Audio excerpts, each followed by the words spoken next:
Alors, je donne la main du coup au docteur Timsit. Encore un grand merci pour votre intervention.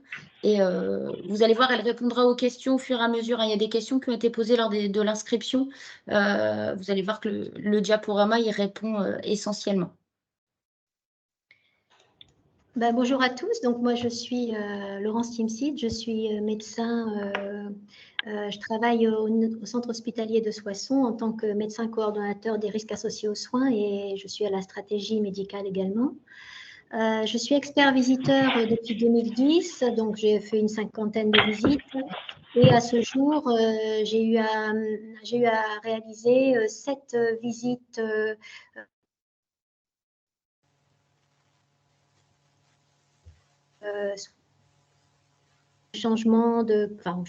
aux petits réajustements qui ont eu lieu pour le manuel en 2023. Voilà, donc ce que je vais vous présenter, c'est un petit peu mon expérience, bien sûr, mon retour d'expérience, mais un petit peu aussi teinté de ce que j'ai vécu moi-même lors de la visite, puisque on a beau être expert, on est aussi des fois de l'autre côté de la barrière. Donc ça vous permet un petit peu d'avoir le double regard, à la fois ce qu'on attend par rapport au manuel, mais aussi moi ce que j'ai vécu en tant que effectivement coordonnateur de la gestion des risques dans mon établissement au cours de ma certification qui a eu lieu en octobre 2022. Donc, il faut savoir que toute intervention qui est réalisée à titre de retour d'expérience d'expert visiteur doit être relue par la HAS et celle-ci n'y a pas échappé, elle a été relue et réajustée. Ça ne porte que sur la pratique de levée, donc c'est vraiment un retour d'expérience de la pilotage de la visite, des fonctions des différentes séquences, de la mobilisation des méthodes. Ça va recommencer comme la dernière fois, je ne veux pas avoir de son. Ah, quelqu'un n'entend pas.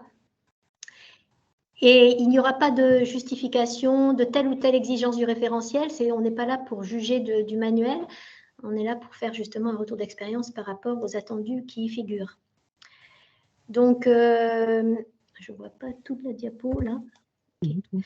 Donc, je vais d'abord, premier chapitre, je vais vous donner quelques petits conseils préliminaires pour bien préparer la visite. Donc, tout ce qui est nouveauté par rapport à 2023, ça sera à la fin de cette présentation. Donc, pour ceux qui n'ont pas encore vécu la visite, je me permets de vous donner quelques petits conseils qui peuvent vous aider. La première chose à faire, effectivement, mais je pense que ça, vous le savez tous, il faut lire le référentiel, il faut vraiment s'emparer des méthodes, il faut s'imprégner des critères du manuel. Donc, quand on est effectivement du versant qualité ou ingénieur qualité ou coordonnateur des risques dans son établissement, mais aussi la direction doit aussi s'impliquer sur ce manuel et sur les critères attendus. Il faut savoir que c'est vraiment le socle de la nouvelle certification.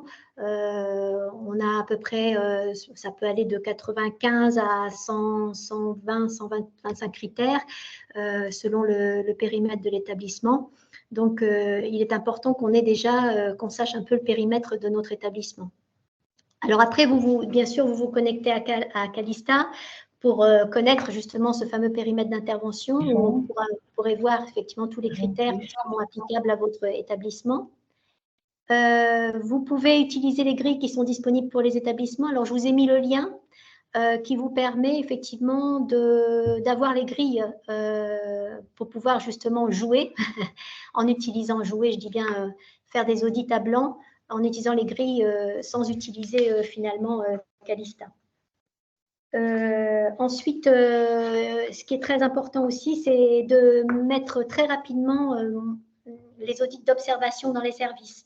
Donc, pour les mettre rapidement en place, il faut que vraiment vous ayez des personnes référentes dans les services pour pouvoir réaliser ces audits de façon régulière, je dirais presque 1 an avant la visite, pour pouvoir ancrer les pratiques sur le terrain ou alors repérer des pratiques déviantes. Parce que c'est ce que je vais vous dire tout à l'heure, c'est qu'effectivement, dans les audits d'observation, il y a quand même 5 critères impératifs qui sont vus. Et comme ces audits d'observation sont énormément multipliés au cours de la visite, il est important qu'effectivement, c'est ce regard à 360 degrés que l'expert visiteur aura montre vraiment que les pratiques sont conformes.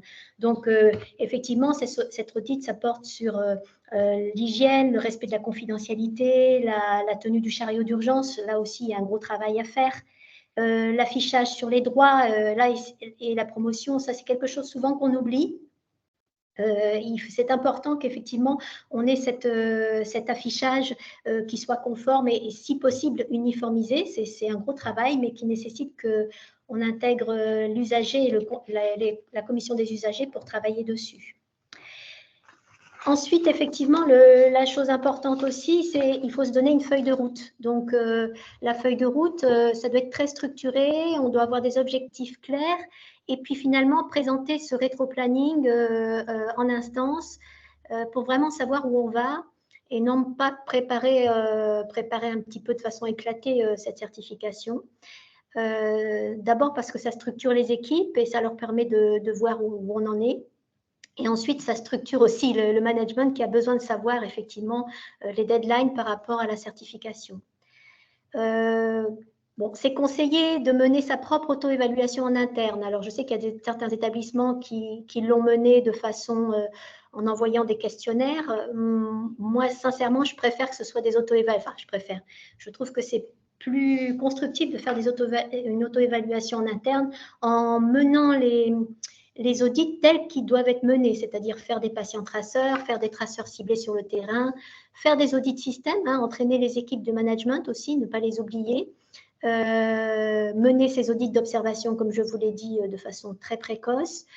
Et ce qui est très important, quand vous faites votre auto-évaluation, c'est aussi insister beaucoup sur les impératifs. Donc là, c'est vrai que c'est quelque chose qui ressort beaucoup. Il faut vraiment que vous organisiez une démarche qui permet de répondre totalement aux objectifs des critères impératifs. Parce que finalement, c'est ceux-là, entre guillemets, c'est pas que ceux-là, mais c'est ceux-là qui généreront des fiches anomalies et qui pourront effectivement impacter sur les décisions, puisqu'il s'agit de critères impératifs que l'on ne veut plus voir dans un établissement. Et que tout ce qui touche le droit des patients, le risque pour le patient, peut effectivement impacter sur votre décision de certification. Donc, ce qui est important, effectivement, c'est que vous ayez une démarche structurée, peu importe votre démarche, mais que vous ayez peut-être des groupes de travail. Alors, sur mon établissement, par exemple, nous avons mené un groupe de travail sur la checklist, un groupe de travail sur l'antibioprophylaxie, qui a été validé en conseil de bloc. Nous avons fait des flashs qualité autour de certaines thématiques, comme la bien-traitance, où on a vraiment diffusé l'information et la sensibilisation auprès des équipes. Pour ce qui est des indicateurs qualité-sécurité des soins, là aussi, c'est très important que les professionnels s'en emparent et comprennent ce que ça veut dire. Donc, pas se contenter de faire un simple affichage, mais aussi leur donner l'information sur ce que c'est, sur le sens de cet indicateur. Et même, je dirais même mieux, faire redescendre cet indicateur sur leur service, c'est-à-dire vraiment leur faire comprendre l'importance de l'indicateur au sein de leur service. Donc, les impératifs, c'est quelque chose qui, vraiment, il faut vous les listiez en fonction de votre périmètre et que vous travaillez dessus. Donc là c'est un exemple que j'ai dans mon établissement ou que je pourrais vous éventuellement… Il y avait une diapo d'avant, Laurine, que vous avez sautée. La diapo d'avant, attendez, je vais la mettre là. Là, c'est un exemple, par exemple, de démarche qualité de terrain. Donc, ce qu'on a fait, nous, dans notre établissement, je vous montre simplement ce qui nous a permis, effectivement, de faire comprendre aux professionnels ce que c'était que la démarche qualité. On en est allé dans chaque service et on a des référents qualité de pôle. On est allé dans chaque service avec eux. On a recueilli toutes les données, les FEI, les éléments de patient traceur qu'on avait fait, les indicateurs, les audits, etc. Et à partir de toutes ces données sources, on a identifié avec eux quels étaient leurs risques. Donc, vous voyez sur la gauche quels sont leurs risques. Et par rapport à leurs risques, quelles sont les actions qu'ils veulent mettre en regard, quels sont les objectifs qu'ils se fixent pour l'année pour s'améliorer. Donc, sur l'ensemble de ce profil qualité de service, on a aussi identifié les indicateurs. Vous voyez qu'on a décliné les indicateurs qualité-sécurité des soins qu'on a déclinés par service sur la droite en bas. En haut, vous avez un petit radar qui correspond à des audits dossiers de soins qui sont effectués chaque mois. On fait un audit de 5 dossiers sur des critères assez simples, hein, comme la personne de confiance, la prise en charge de la douleur, etc. Et pour lequel, effectivement, les professionnels, quand ils lisent le radar, se rendent compte qu'ils sont améliorables. Et leur objectif, effectivement, c'est de s'améliorer sur ces indicateurs. Après, ça leur donne une belle vision de la démarche au sein du service, puisqu'on met aussi les projets à venir et les évaluations de pratiques professionnelles qui sont en cours pour le service. Donc, c'est vrai que ces profils de risque par service, ça a donné un petit peu un sens de la qualité aux professionnels de terrain. Et lorsque les experts sont venus sur le terrain, ils ont ressenti qu'effectivement, les professionnels comprenaient la démarche et ce qui était un indicateur, ce qui était une action et ce qui était un risque par rapport à leur service. Donc là, vous avez tout intérêt à travailler, et ça j'insiste beaucoup, sur le terrain. Voilà, sur des cartographies vraiment qui correspondent à ce qu'ils ressentent. Ensuite, la deuxième démarche d'exemple que je peux vous présenter, c'est effectivement les fameux flash minutes. En fait, c'est des petites moyens de communication auprès des services pour pouvoir justement leur dire, leur présenter, par exemple, l'urgence vitale, je citerai, et si on parlait de l'urgence vitale, leur dire l'état des lieux qu'il y a dans l'établissement par rapport à ce qu'on en a vu dans nos audits d'observation, etc. Leur montrer à quoi ça se rattache par rapport au manuel de certification. Et puis derrière, au recto, enfin après on leur montre un petit peu les résultats des différentes évaluations qu'on a pu faire. Et derrière, on a souvent soit un petit quiz, soit des images qui reproduisent un petit peu, par exemple pour l'urgence vitale, il y a le numéro d'appel unique qui est noté, il y a les différentes façons de tracer sur le chariot d'urgence les péremptions, les différentes périodicités. Voilà, donc tous ces flash qualité, ils ont l'objectif d'être présentables très rapidement sur les staffs médico-soignants et ça permet d'acculturer les professionnels sur les différents critères impératifs. C'est un exemple, mais c'est pour vous montrer un petit peu comment on peut travailler sur le terrain. Là aussi, un troisième exemple, là, c'est vraiment, ça a été difficile de faire la diapo parce que c'était un petit livret que j'ai décomposé. Hein, donc, c'est un petit livret qui reprend tous les critères de l'audit d'observation et qui permet on le remet à tous les professionnels, à toutes les équipes, pour qu'elles voient bien ce qu'on attend vis-à-vis du circuit des déchets, ce qu'on attend vis-à-vis de l'hygiène, vis-à-vis de la confidentialité, des médicaments à risque et enfin, tous les prismes qui sont dans l'audit d'observation. Donc, comment se définit un périmètre quand la visite est annoncée? Donc, le périmètre, effectivement, ça dépend bien sûr de la taille de l'établissement, du nombre de sites et de services. Ça dépend aussi de toutes vos activités, des données que vous nous transmettez et des données qui nous sont transmises au niveau national, de toutes les autorisations et les données du périmètre qui sont dans Calista, et également de certaines données externes, ARS, retour de signalement indésirable grave, etc. Donc, d'un point de vue, l'algorithme, il se base sur ces données et il va définir le nombre de patients traceurs. Alors, à un moment, enfin, au début de cette certification, c'est vrai qu'on avait beaucoup de patients traceurs. Ça s'est un petit peu réduit. On en fait un petit peu moins quand même parce qu'effectivement, les visites faisant 4 jours, c'était un petit peu difficile de mettre autant de patients traceurs. Globalement, la méthode phare, c'est quand même le patient traceur. C'est celle qui va être la plus reproduite dans une visite. Ensuite, vous aurez les parcours traceurs, vous aurez des traceurs ciblés et des audits système. Alors, les audits système, c'est partout les mêmes, puisqu'il s'agit des audits de management, donc ça va être reproduit dans tous les établissements. Là, c'est effectivement, ça vous montre un petit peu le dimensionnement. Donc, vous le voyez quand vous recevrez le calendrier. Donc, le chef de projet va vous donner le dimensionnement. Il mettra un petit peu toutes les données qu'il a recueillies pour pouvoir justement faire ce dimensionnement. Et derrière, vous aurez un calendrier qui explique toutes les méthodes et les profils qui sont définis. Alors, j'ai plus la main, Laurine, vous pouvez, voilà. Oui, mais je suis désolée, justement, docteur Timsit, j'allais vous dire, j'ai repris la main parce qu'il y a des personnes qui ne voyaient pas le diaporama et a priori, ça fonctionne. Bon, bah, c'est parfait, c'est parfait. Donc, le calendrier, donc, il est proposé par le coordonnateur sur la base de l'activité d'établissement et il pourra être réajusté en fonction de la note de contexte qui convient que vous adressiez 3 semaines avant. Donc, effectivement, pensez à envoyer votre note de contexte. Elle pourra effectivement pas changer grand-chose, mais elle pourra effectivement changer quelques éléments du calendrier en fonction de ce que vous aurez mis. Moi, il m'est arrivé, en particulier sur une certification, on avait beaucoup trop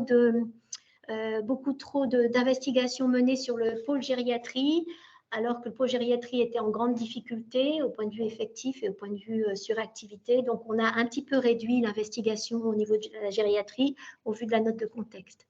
Donc, ce calendrier, il est réajustable pendant toute la visite aussi. Il ne faut pas oublier qu'on a des petits temps de calage où vous pourrez nous dire, voilà, s'il y a des difficultés et on pourra se réajuster. L'expert s'adapte toujours de toute façon.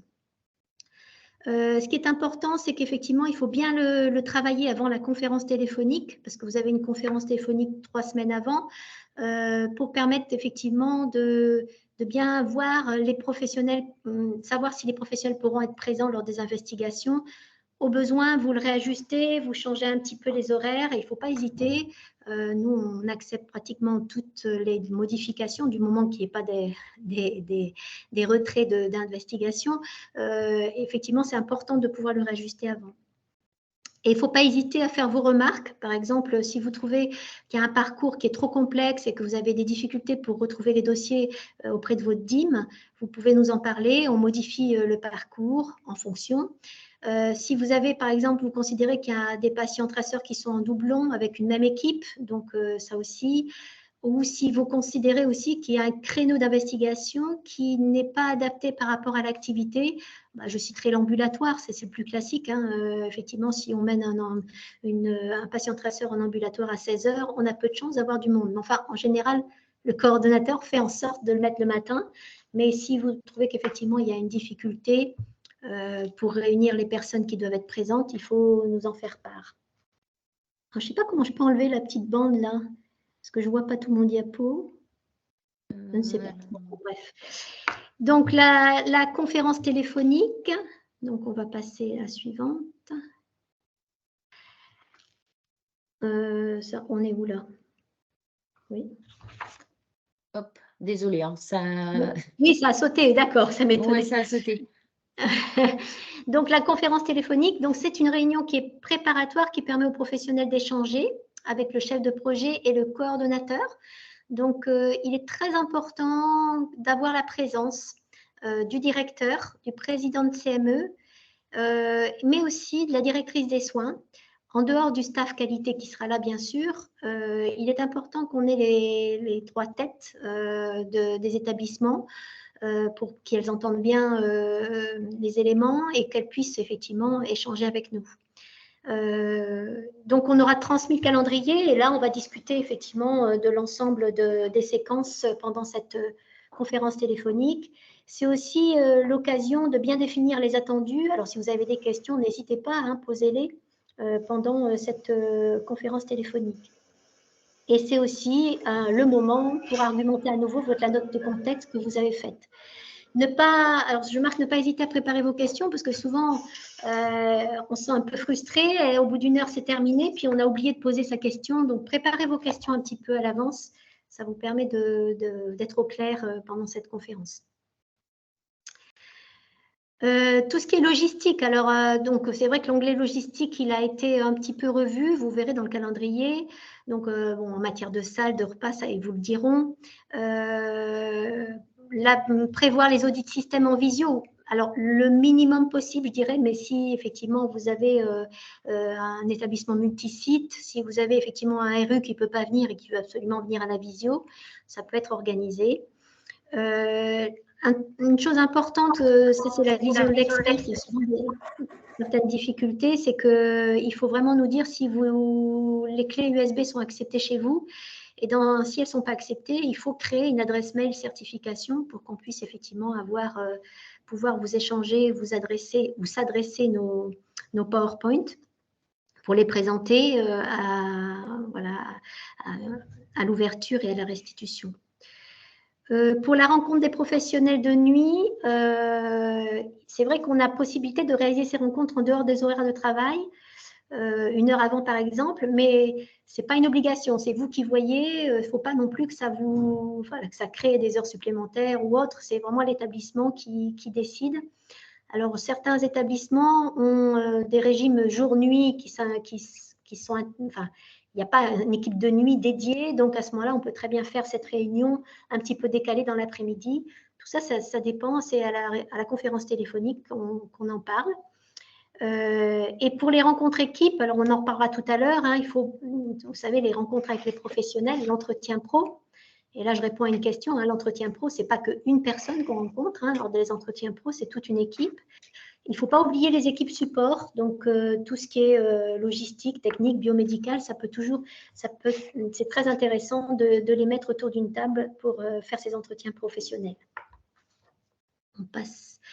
Donc le déroulé de la visite, c'est très séquencé. Donc non seulement l'expert visiteur et les experts visiteurs se doivent de respecter les horaires, mais vous également, et c'est vrai que ça va bousculer beaucoup les choses, les organisations pendant la semaine. Alors bien entendu, si vous avez des difficultés, il faut le remonter très très vite au coordonnateur pour pouvoir justement changer certaines séquences si ça pose problème. Mais c'est vrai que c'est très séquencé parce qu'il y a énormément de méthodes utilisées. On passe. On continue ou on répondra aux questions à la fin, Laurine? Je ne sais pas. Comme vous le souhaitez, on peut peut-être oui, faire une petite pause déjà pour la partie prépa et organisation. Est-ce qu'il y a des questions?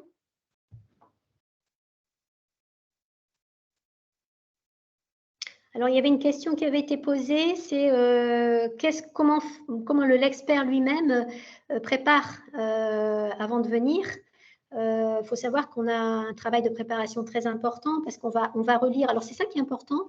Ce que vous nous fournissez sur Calista, on le relit vraiment. On fait une synthèse, on le raccorde effectivement à toutes nos investigations qu'on mènera. Donc, il est très important que ces documents soient des documents bien finalisés et bien construits. Je pense plus particulièrement à tout ce qui est PAX, tout ce qui est bilan des événements indésirables. Donc, il faut que ce soit quelque chose qui nous permette un peu d'étayer, de voir un petit peu comment vous fonctionnez.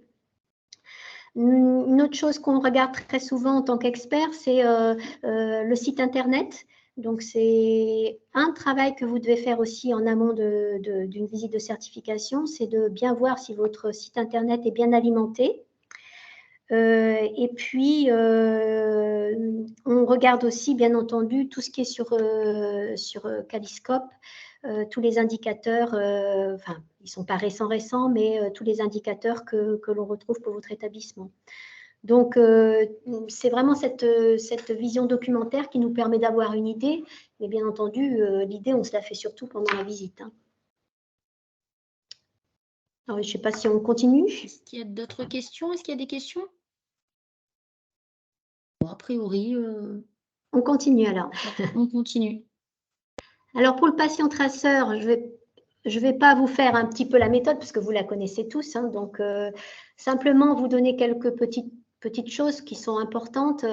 Bien organiser le recueil du consentement du patient et puis pour le patient mineur avoir l'accord parental. Alors souvent on vous dit lors de la conférence téléphonique que c'est l'expert visiteur qui recueille le consentement.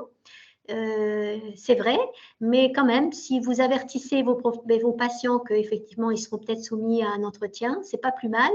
Ça nous permet d'éviter d'avoir trop de refus lorsqu'on arrive dans le service et finalement de perdre du temps. Donc, effectivement, c'est nous, en tant qu'experts, qui recueillons le consentement au final, quand on va les voir. Mais si vous les avez déjà préparés, ça nous permet déjà d'avoir une idée sur ceux qui... Voilà. Donc là, effectivement, on indique... Voilà, ça, c'est la trame qu'on vous demande. C'est un exemple de trame, hein, donc vous l'aurez, mais c'est un exemple qui vous permet de mettre... ce qu'on attend dans la grille que vous devez nous donner. En fait, il faut que vous nous mettiez tous les patients éligibles à la réalisation des patients traceurs dans le service, selon le profil que l'on a défini, et nous mettre une petite synthèse rapide sur le parcours du patient, pour pouvoir justement se faire une idée, puis permettre de choisir effectivement le profil en fonction de cette liste. Alors cette liste, il faudra nous la montrer à J1 à la réunion d'ouverture pour les patients traceurs de la journée et à la réunion de calage chaque après-midi pour les patients du lendemain. On passe à la diapo d'avant, Laurine, que je n'ai pas fini. Voilà. Donc, il faut bien indiquer, bien sûr, ce que j'ai marqué, les spécificités, les comorbidités, là, dans le tableau que je vous ai montré. Et on va choisir en fonction de cette liste. Et ce qui est important, c'est de nous indiquer quand il y a des situations de handicap ou de précarité, s'il est communicant ou pas, ou si l'entourage peut être présent ou pas. Parce qu'effectivement, on peut être amené à interroger une personne qui se trouve en unité de Alzheimer, mais effectivement, s'il y a l'entourage, on interrogera l'entourage. Donc, les choix sont effectués dans le service par le médecin, en accord et plus l'accord du patient. On peut s'adapter, bien sûr, mais il faut vraiment que ça couvre le référentiel. Et les patients traceurs, il en existe souvent un ou deux qui sont à définir en visite. Et effectivement, ceux-là, quand vous les avez sur le calendrier, ça ne veut pas dire qu'on va les faire, mais on va pouvoir effectivement les rajouter si besoin. S'il nous manque un critère, par exemple de précarité ou handicap, et qu'on veut refaire un patient traceur pour le voir. On passe. Alors, il y a une question. Oui. Il y avait une question juste avant. Les établissements sans site internet, est-ce un problème pour les experts visiteurs? Non, ça dépend un petit peu des moyens de communication qu'ils nous montreront, bien sûr, lors de la visite, mais c'est toujours un plus d'en avoir, mais ce n'est pas une obligation. Ça ne fait pas partie des attendus d'avoir un site internet. Après, vous avez peut-être d'autres moyens de communication différents, donc ça, il faudra nous le montrer lors de la visite. Mais ce qu'on regarde, nous, c'est ce qui est visible hein, pour l'instant en pré-visite, hein, mais ce n'est pas une obligation. Hein. Et ensuite, il y avait une question spécifiquement pour les patients traceurs en HAD. Oui. Pour les établissements HAD, le temps de trajet pour se rendre au domicile peut-il être supérieur à 15 minutes? Oui, oui, oui. Tout ça, ça s'organise. Ça s'organise. Moi, j'ai fait un patient en HAD où il y avait 1 heure de route, mais il faut l'organiser. En fait, il faut vraiment que ce soit planifié, qu'on en parle peut-être dès la réunion de conférence téléphonique. Ou alors dès la réunion d'ouverture ou le temps de calage, tout ça, ça dépend un petit peu, mais c'est avec le cordeau qu'il faut en parler et on organisera évidemment la séquence pour... souvent, on peut être amené à ce moment-là à coupler le patient traceur avec une autre méthode pour éviter qu'effectivement ce trajet, pour capitaliser ce trajet. Donc, vous verrez de temps en temps, l'expert visiteur fera à la fois un traceur ciblé infection associée aux soins, plus le patient traceur. Il fera les deux méthodes parce qu'il se sera déplacé une fois. Donc, à ce moment-là, on organise ça comme ça. D'accord. Donc, en fait, c'est juste une histoire d'organisation, peut-être quelques jours avant la visite, entre l'établissement et les experts visiteurs. C'est ça, c'est ça. D'accord. Alors, je ne vois pas, comment je peux enlever ce truc-là? J'ai le bandeau, là, que j'aimerais bien enlever. Parce que je ne vois pas ce que je mets, là, le point de vue de l'expert visiteur. Donc, je vais le prendre sur mon, voilà, je vais le prendre sur mon tableau. Donc, pour le dossier, effectivement, ce qui est important, c'est que le dossier, c'est présenté par l'équipe. Hein, ce n'est pas nous qui allons fouiller dedans. Donc, soit vous le présentez, c'est un dossier papier, soit un dossier informatisé. On va être amené à regarder l'ensemble du dossier. Donc, il faut vraiment que vous puissiez bien montrer les éléments de preuve qui valident et confirment les bonnes pratiques. Que vous vérifiez la complétude des dossiers avant pour faciliter la mobilisation. Alors, effectivement, il faut vérifier sans rajouter de choses, bien entendu, mais il faut vérifier que tout est bien accessible. Et puis, ce qui est très bien, c'est de prévoir un vidéoprojecteur pour permettre de visualiser le dossier de façon plus facile. La page suivante. Alors, le parcours traceur. Alors, le parcours traceur, donc vous le connaissez, donc c'est l'établissement qui choisit des dossiers de patients sortis récemment. Dans les 15 à 30 jours, ça va jusqu'à 2 mois. Alors, on demande 2 à 5 dossiers. On ne donne pas 5 dossiers hein, à tous les coups. Il y a des fois, on n'en retrouve que 2. Ben, c'est que 2. Nous, en tant qu'experts, on choisit un dossier fil rouge, mais ça ne veut pas dire qu'on ne va pas regarder les autres dossiers. Et on organise un circuit physique du patient et des professionnels accompagnés d'un ou plusieurs professionnels. Alors, le premier temps, c'est une rencontre autour d'une table avec les responsables d'organisation.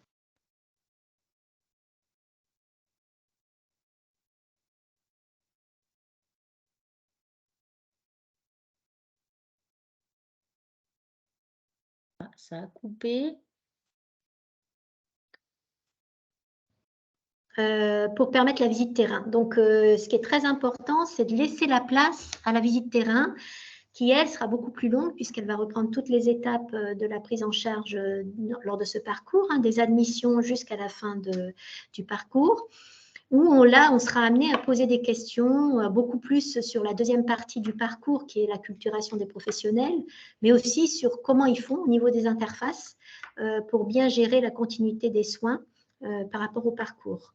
Donc, on va être amené à les interroger sur leurs connaissances en matière de gestion des risques aussi, d'évaluation, d'audit. Alors, ils sont souvent assez surpris, les professionnels, parce qu'effectivement, la notion de parcours, il y a deux grandes parties dans cette méthode. Il y a la méthode où effectivement on voit le parcours, mais il y a la méthode aussi d'acculturation des professionnels. Et c'est ce qui les surprend souvent, donc il faut les préparer à ce genre de questions. Et docteur, donc, vous avez été coupé juste au premier temps du parcours. Ah, je recommence alors Juste oui, sur le tout début. Alors, le premier temps du parcours, il doit durer pas plus de 40 minutes parce qu'on ne va pas se retrouver autour de la table pendant tout le parcours. Le parcours, l'intérêt, c'est de faire un parcours physique à toutes les étapes. Et il faut faire attention, effectivement, à ce que le professionnel, effectivement, puisse répondre à son organisation par rapport aux différentes interfaces, mais aussi puisse répondre aux connaissances qu'il a en matière de gestion des risques, de signalement, d'audit, de démarche d'audit qu'il fait autour de ce parcours. Donc, c'est ce qui surprend le plus souvent les professionnels, c'est cette deuxième partie dans le parcours, dans cette investigation.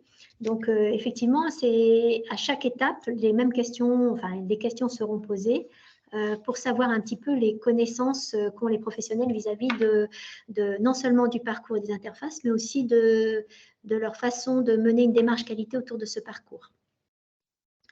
Donc, on va passer aux admissions ou aux urgences. On va prévoir un passage dans les lieux de vie, chambre, box, salon, lors du parcours. On va prévoir un passage sur les plateaux techniques, par exemple l'imagerie ou la biologie. Et effectivement, donc, on va demander aux professionnels s'ils connaissent les résultats des indicateurs. Donc, pensez effectivement à les préparer là-dessus et puis les évaluations sur le parcours. Alors, c'est dommage parce que de temps en temps, on leur pose cette question, ils sont un petit peu surpris.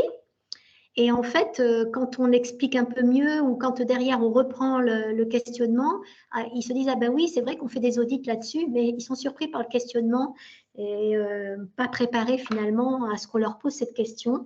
Et finalement, ils mènent souvent des audits dans leur service qui ne mettent pas en valeur lorsqu'on les interroge. Donc, c'est tout l'intérêt de faire des parcours en auto-évaluation pour qu'ils comprennent un petit peu le genre de questionnement qu'ils auront.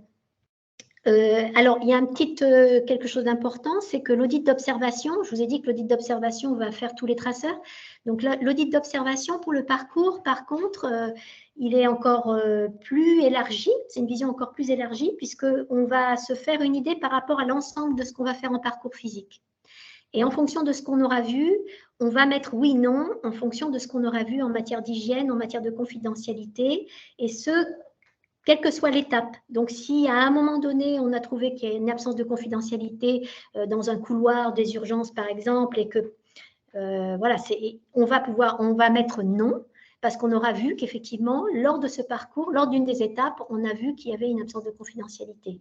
Donc, l'audit d'observation en méthode de parcours, finalement, c'est une synthèse de plusieurs observations sur les différentes étapes.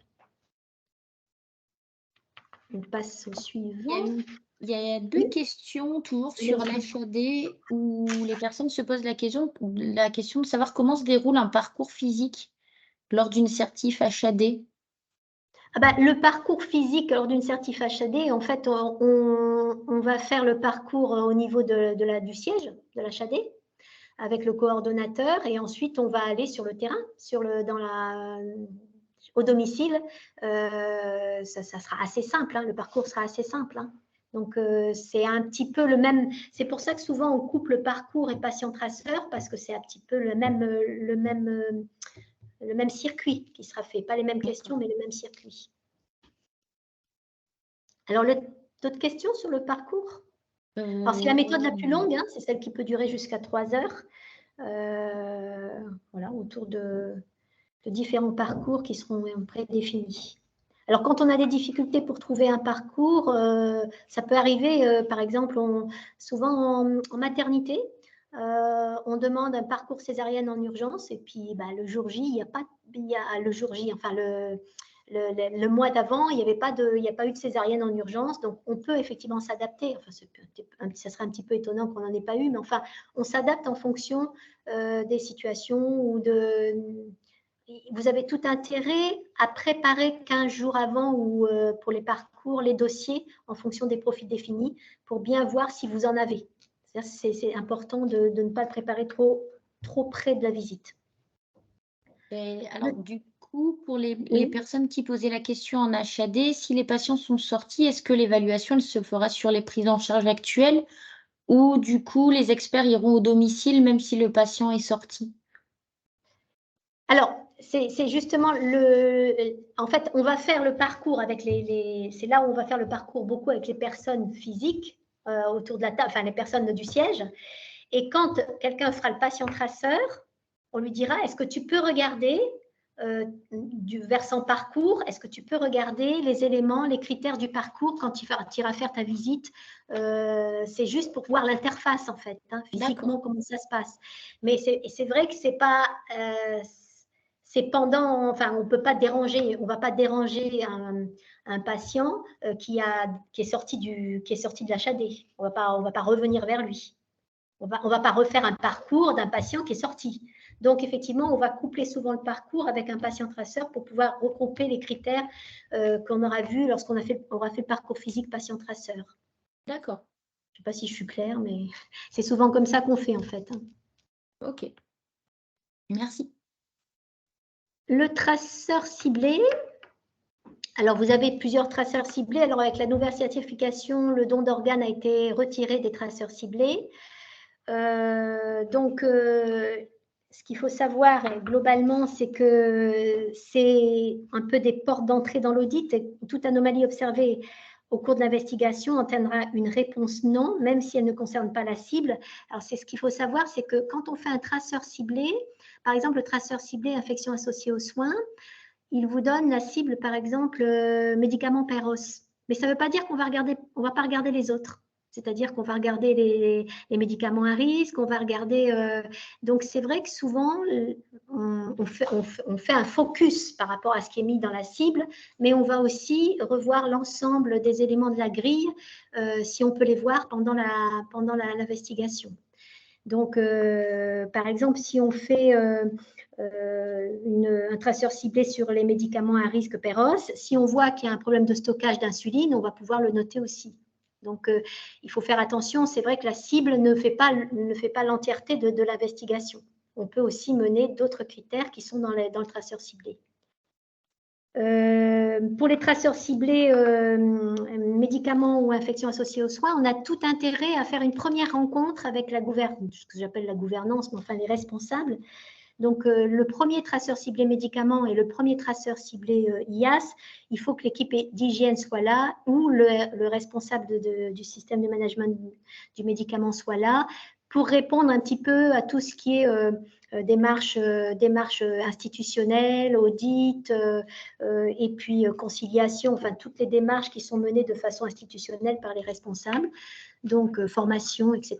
Donc, on a tout intérêt à à reproduire un petit peu les mêmes choses dites lors de du premier traceur ciblé. Si on reproduit un autre traceur ciblé médicament, le pharmacien peut venir, mais effectivement, il a déjà répondu lors du premier traceur ciblé médicament aux ensembles de questionnements, à l'ensemble des questionnements sur le management.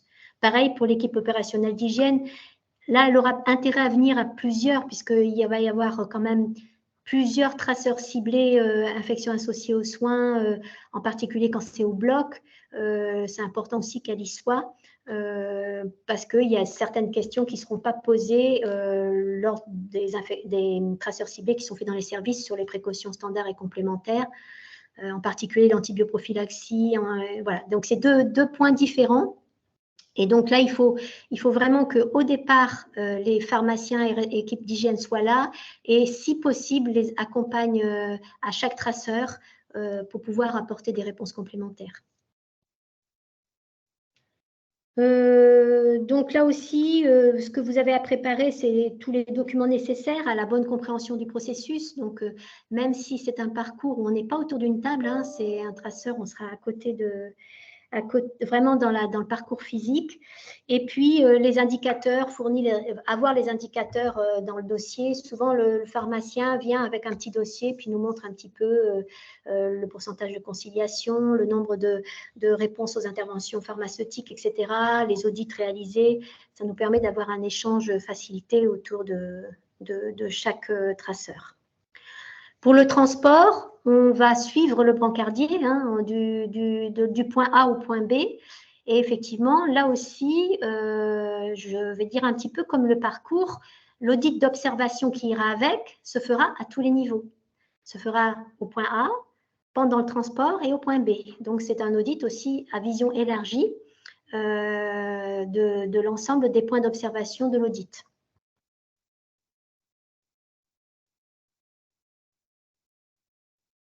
Est-ce qu'il y a des questions sur le traceur? A priori, pas de questions sur le traceur ciblé. Non? Non, j'ai pas de questions sur le traceur sur mon... Alors, l'audit système. Alors, l'audit système, c'est vrai que c'est...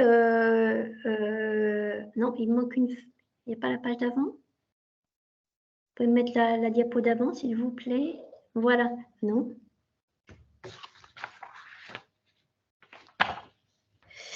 Alors, l'audit système, effectivement, c'est moi qui me suis trompée. Alors, l'audit système, il se compose de différents temps. Déjà, le fait qu'on ait regardé tous les documents structurants sur Calista nous permet déjà d'avoir une certaine idée par rapport à par exemple, la coordination territoriale, par rapport à la QVT. Enfin, on a plusieurs éléments qui peuvent déjà nous aider avec les documents fournis. Et puis, on essaie de lire, bien sûr, le projet d'établissement qui nous aide beaucoup, le projet médico-soignant de GHT aussi, tout ce qui est politique qualité. Et puis, la consultation, il faut savoir qu'en visite, on n'a pas beaucoup de temps de lire. Et effectivement, vous avez tout intérêt à le préparer en éléments de preuve. Alors, ce que je vous conseille, c'est de mettre un dossier partagé et par audit, mettre les éléments de preuve par rapport aux critères que vous aurez travaillé auparavant. Donc, après, il y a la rencontre avec la gouvernance. Donc, il y a vous avez intérêt à avoir effectivement le maximum de monde autour de la table en fonction des thématiques. Hein, pour tout ce qui est coordination territoriale et engagement du patient, bien entendu, on s'attend à avoir non seulement la gouvernance, mais aussi le représentant des usagers. Donc, sur la thématique, on va pouvoir effectivement vous demander, alors ce qui est très, très intéressant, c'est peut-être d'avoir fait une petite présentation. Alors, on ne va pas spécialement la suivre, mais vous, ça vous aura déjà structuré dans la préparation sur l'audit avec les différents critères et comment vous pouvez y répondre. Donc, ça permet de bien préparer la gouvernance à la réponse qu'elle pourra apporter en fonction de ce qui sera demandé. Donc, on a tout intérêt, effectivement, à faire une petite présentation ou présenter, moi, ce que j'avais présenté, tout simplement, c'est l'audit avec les réponses qui avaient été apportées pour pouvoir leur montrer un petit peu comment ça avait été travaillé.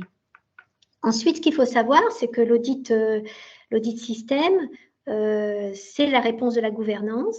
Et derrière, on va faire ce qu'on appelle des audits avec les professionnels, des rencontres avec les professionnels, qui seront considérés aussi comme des audits système. Mais ces rencontres avec les professionnels, c'est pour vérifier que tout ce qui a été dit au-delà, au-dessus par le management est bien le reflet de ce qui est compris par le terrain. Donc là, c'est quelque chose... Ah, ça bouge, ça bouge. Bon, ça se fait que ça bouge. Alors, il y a quelqu'un qui a pris le contrôle et je n'ai plus le contrôle. Je touche à rien, moi. Non, non, je remets, je remets. Hop.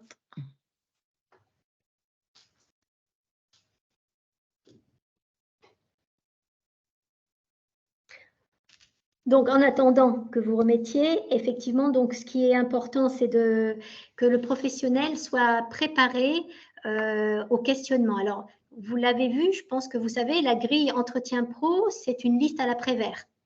En fait, c'est une liste qui reprend tous les critères qui sont présents dans les audits système qu'on a fait auprès de la gouvernance et qui retranscrit pour le professionnel pour savoir qu'est-ce qu'il en connaît.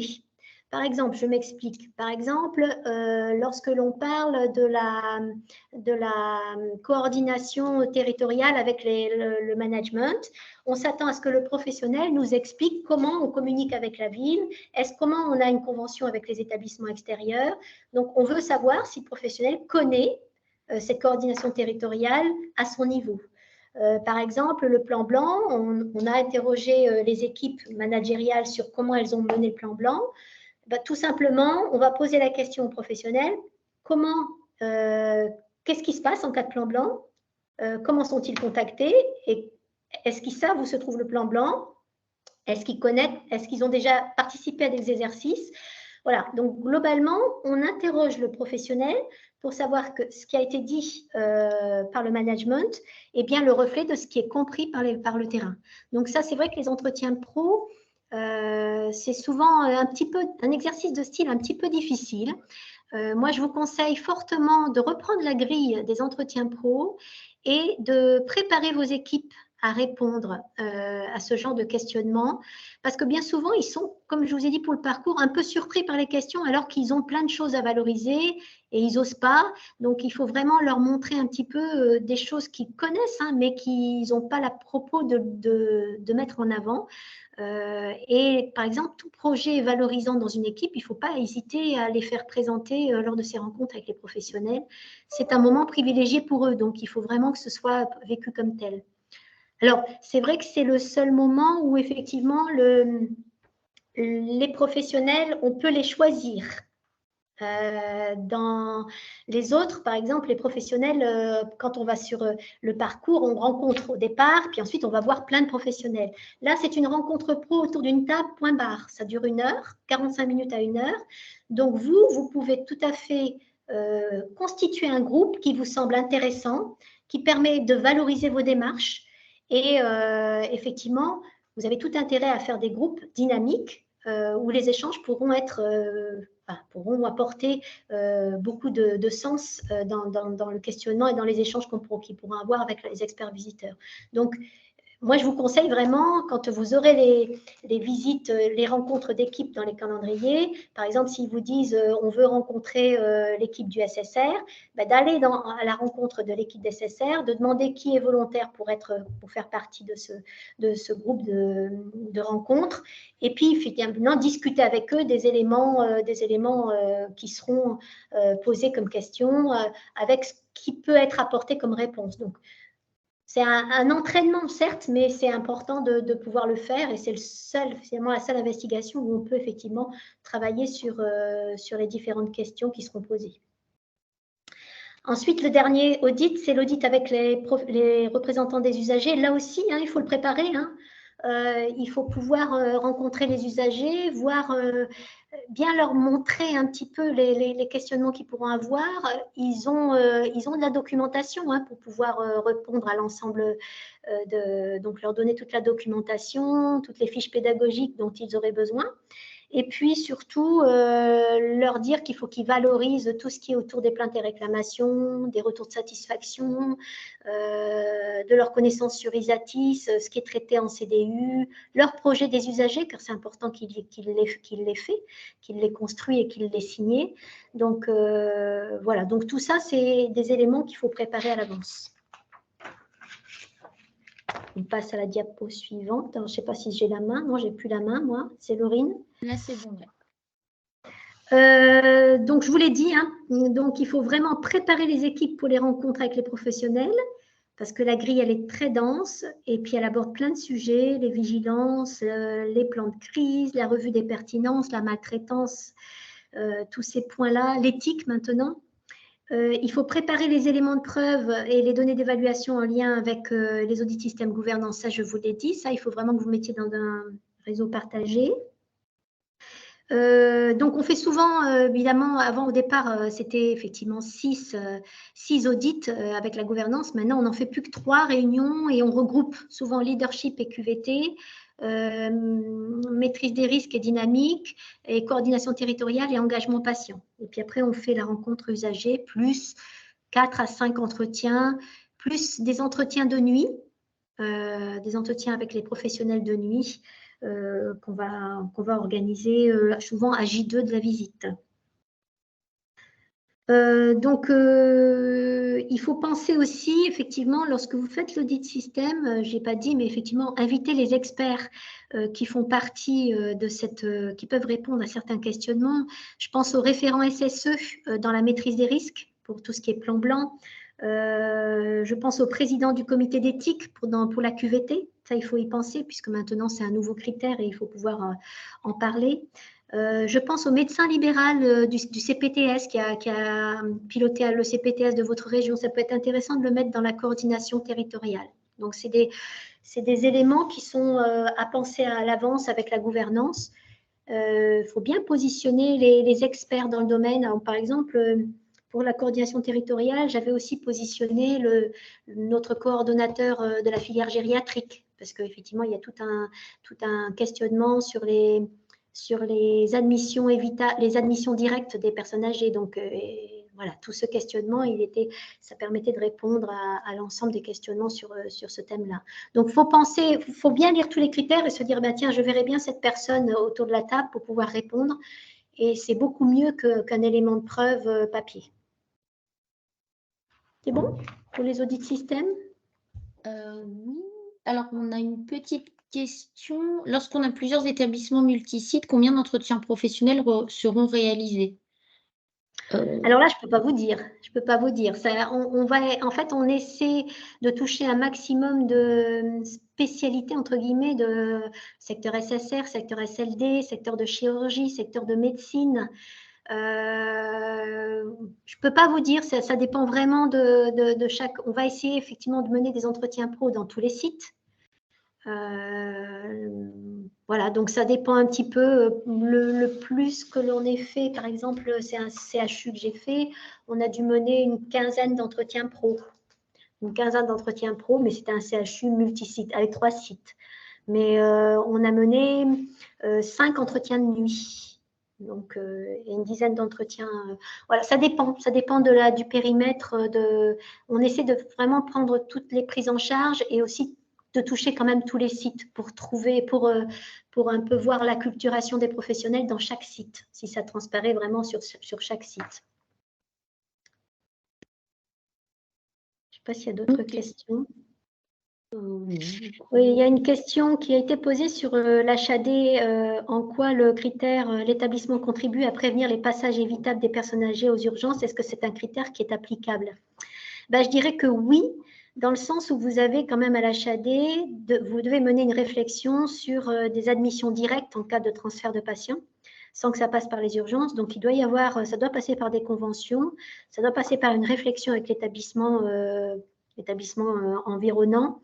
Et il n'y a que l'élément, finalement, il n'y a qu'un élément, le troisième élément d'évaluation qui sera peut-être non applicable, c'est l'établissement qui anticipe les situations de tension saisonnière. Donc, en HAD, ce n'est pas applicable. Donc, c'est une question qui m'avait été posée. Effectivement, ça correspond à quelques éléments. Les 2 premiers éléments sont totalement applicables à l'HAD. D'accord, merci. Et il n'y a pas d'autres questions, a priori? Je cherche, non. Si le 3.6... Oui, on m'a posé une question sur les exercices de mise en situation peuvent-ils être réalisés dans chaque unité pour pouvoir répondre oui pour ce qui concerne les chariots d'urgence et l'urgence vitale. Alors, moi, je dirais que ce qui est important, c'est que les exercices de simulation soient intégrés dans les formations à l'utilisation du chariot d'urgence et que, effectivement, on ait pu toucher l'ensemble des services au cours de ces formations. Après, bien entendu, quand vous aurez un professionnel devant vous qui n'aura pas participé à cet exercice de simulation, ça peut arriver, et ce n'est pas une obligation qu'il y participe. Ce qui est important, je pense qu'il faut le coupler à son appréciation, enfin, à sa réponse au questionnement qu'on lui fera, c'est-à-dire que s'il connaît parfaitement le numéro à appeler, s'il connaît parfaitement la gestion d'urgence vitale, il peut vous dire ce qu'il y a à l'intérieur du chariot d'urgence et il vous montre bien comment il trace l'ensemble des médicaments qui sont à l'intérieur du chariot. Il peut vous expliquer qu'il a eu à l'utiliser. Pour moi, ça va ensemble, si vous voulez. L'exercice de simulation, on ne peut pas avoir touché tout le monde, mais effectivement, il est attendu qu'il fasse partie des formations qu'on doit donner dans les services, couplé aussi à la connaissance qu'ont tous les professionnels sur l'utilisation de ce chariot. Donc, moi, je dirais que c'est l'ensemble des deux qui fait qu'on va répondre oui. Je ne sais pas si je suis claire là-dessus, mais c'est vrai que ce n'est pas évident d'avoir tout le monde de formé. Après, je n'ai plus d'autres questions sur le 3, l'audit, non. On va poursuivre. Les observations. On passe à la diapo. Donc, on l'a dit, ça fait tous les traceurs. Donc, on va passer, on l'a déjà dit, tout ça. Alors, effectivement, là, j'insiste beaucoup sur le fait qu'il y a 5 critères dans les audits d'observation. La dignité du patient, critère impératif, hein, l'environnement adapté aux mineurs, et c'est là que la plupart du temps, on voit ce critère sortir en fiche anomalie. Les médicaments à risque, la maîtrise du risque infectieux et l'urgence vitale. Donc, vous pouvez, alors, de mon point de vue, vous pouvez aider aux réponses en montrant aux experts visiteurs lorsque vous les accompagnez vers les services. Par exemple, vous pouvez leur montrer l'affichage. Vous pouvez leur montrer effectivement la consommation de chat, comment les flacons de chat, s'ils sont datés, etc. Vous pouvez les aider, les aiguiller dans leurs observations. Ça aussi, ça va aussi concerner tout ce qu'on croise. C'est-à-dire que si on croise des chariots, si on croise des brancards, si on croise des professionnels, donc on va regarder si les tenues sont adaptées, s'ils n'ont pas de surblouse en passant d'une chambre à l'autre. C'est des petites choses, s'ils sont bien identifiés. Donc, c'est notre regard qu'on aura quand on fera nos parcours, en particulier nos parcours physiques. Pareil, attention aussi, on va aussi regarder le circuit des déchets, on va regarder un petit peu comment est défini le circuit et on va être amené à regarder les locaux intermédiaires pour savoir si tout est bien défini. Donc là, les observations, si on passe à la diapo suivante, je vous exhorte à faire une sorte de petite checklist. Alors, c'est ce qu'on a fait dans mon établissement. Donc, c'est une checklist d'une seule page qui nous permet de faire des audits. Donc, on donne ça à nos référents qualité de pôle et et tous les 2 mois, ils font des audits d'observation dans les services de leur pôle et ils nous renvoient cette checklist en nous disant, ben voilà, on a tel problème, la confidentialité n'est pas respectée, ou il y a trop de portes ouvertes sans qu'il y ait effectivement une traçabilité du consentement du patient dans le dossier. Ou les bracelets, on a regardé 3 patients, il y en avait un qui n'avait pas de bracelet. Enfin voilà, donc c'est des audits qui sont menés, qui doivent être menés en amont de la visite de certification. Et pour pouvoir mieux se l'approprier, j'avais fait donc une sorte de petite checklist qui nous permettait effectivement d'avoir une bonne visibilité de l'ensemble des attendus des observations. Donc ça, bien sûr, vous pouvez tout à fait l'utiliser, il n'y a pas de souci. On passe à la suivante. Donc, on parle des fiches anomalies. Donc, vous savez que les fiches anomalies, elles sont générées par l'expert visiteur à l'issue de la saisie des résultats d'une grille. Si, pour un critère impératif, alors, l'ensemble des éléments d'évaluation attachés à ce critère obtient une réponse non. Donc, la fiche anomalie, elle fait l'objet d'un traitement par l'expert visiteur qui a réalisé l'évaluation. Et effectivement, celui-ci va vraiment l'argumenter et puis le coordonnateur derrière fera une synthèse. Alors, il y a des choses importantes que je voulais vous dire, c'est qu'effectivement, moi j'ai eu du mal à comprendre au départ, donc c'est pour ça que je vous le dis maintenant, parce que il faut savoir que la fiche anomalie, on dit qu'il faut répondre non à tous les critères. Sauf que si vous avez une méthode, par exemple les médicaments à risque, là vous avez une méthode sur les médicaments à risque où vous avez, si la méthode d'investigation c'est le traceur ciblé médicaments, vous aurez 3 critères. Et donc, dans le traceur ciblé médicaments, si vous répondez non aux 3 critères, la fiche tombe. D'accord? Par contre, si vous faites un patient traceur ou si vous faites un parcours traceur, vous n'aurez plus les 2 critères du traceur ciblé. Je ne sais pas si vous voyez. Vous n'aurez que les critères de l'observation qui, eux, le seul critère de l'observation, c'est la liste des médicaments à risque est adaptée à chaque service. Et finalement, c'est là où les fiches anomalies tombent. C'est parce que comme on a répondu non aux critères, ça suffit pour faire tomber la fiche anomalie. Vous voyez? On n'a pas besoin des 2 autres critères de le traceur ciblé pour que la fiche anomalie tombe, puisque c'est une observation. Il n'y a qu'un seul critère dans cette investigation, parcours ou patient, ou traceur ciblé autre que médicament. Et dans ces cas-là, l'élément de l'évaluation de l'audit d'observation où on va répondre non suffit à lui seul pour générer une fiche anomalie. Donc, souvent, les fiches anomalies qui sont déclenchées sont souvent déclenchées à travers des observations autres que des observations d'un traceur ciblé, par exemple pour le médicament à risque. Donc, il faut répondre non à tout, mais non à tout avec le tout qu'il y a dans l'investigation. C'est-à-dire qu'on n'a pas tous les critères d'un critère impératif dans toutes les investigations. Donc, c'est pour ça qu'on a autant, finalement, suite au changement de positionnement du critère que vous voyez là, la liste des médicaments, il a changé de position, il est allé dans les observations. Et bien, depuis qu'on a ce critère-là qui est dans les observations, il faut faire vraiment très attention à cette liste. Il faut vraiment beaucoup, beaucoup la travailler parce qu'on peut faire tomber une fiche anomalie très facilement. Je ne sais pas si vous comprenez un peu le fonctionnement. Ah, si, mais très bien, Laurence. Très, très voilà. Bien. Je pense qu'il faut à nouveau répéter parce que ça nous remonte beaucoup. Pardon, oui. Je prends la parole oui, alors qu'on ne peut pas. Mais justement, on a eu un sujet encore ce matin et je pense qu'effectivement, on peut s'arrêter sur cette diapo. C'est hyper important. Merci, Laurence.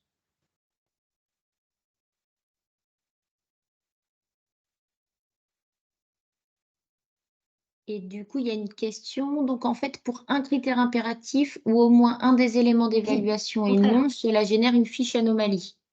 En fait, non. Ce qui va générer une fiche anomalie, si j'ai bien compris, c'est si sur les 3 critères, on a un non. Oui, c'est ça, Laurine. On va combler un peu. On dirait que Laurence, elle est plus connectée. C'est s'il y a un non, mais au niveau de l'observation, parce que l'observation peut être fait en dehors de la méthode du traceur ciblé. Ouais, donc soit sur les 3, s'il y a un non, du coup, c'est fiche anomalie, ou alors si dans l'observation il y a un non, c'est fiche anomalie. En fait, c'est ça. Quand on est pour l'exemple qu'elle nous a donné, si on est en traceur ciblé, il y a un non, c'est pas grave parce qu'il y a les 2 autres critères.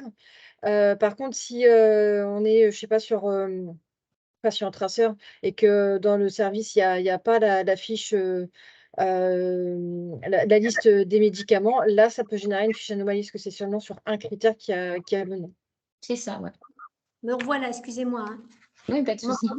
Ouais. Oui. Voilà, donc j'ai été déconnectée, mais enfin, je pense que vous avez dû discuter entre-temps. On a reformulé vos propos pour éclaircir voilà, les tombées des fiches anomalies sur les points d'observation. Voilà, c'est quelque chose que j'ai eu du mal à comprendre finalement, je trouve ça pas trop juste, mais bon, pas trop juste dans le sens où, enfin, je comprenais pas le système. Mais effectivement, ça fait partie d'un des critères du critère impératif. Il est tout seul dans cette investigation, ben, c'est celui-là qui fera tomber la fiche anomalie. Donc, effectivement, c'est un peu comme ça qu'il faut le voir. Je vais vous passer à la diapo suivante, Laurine. Oui.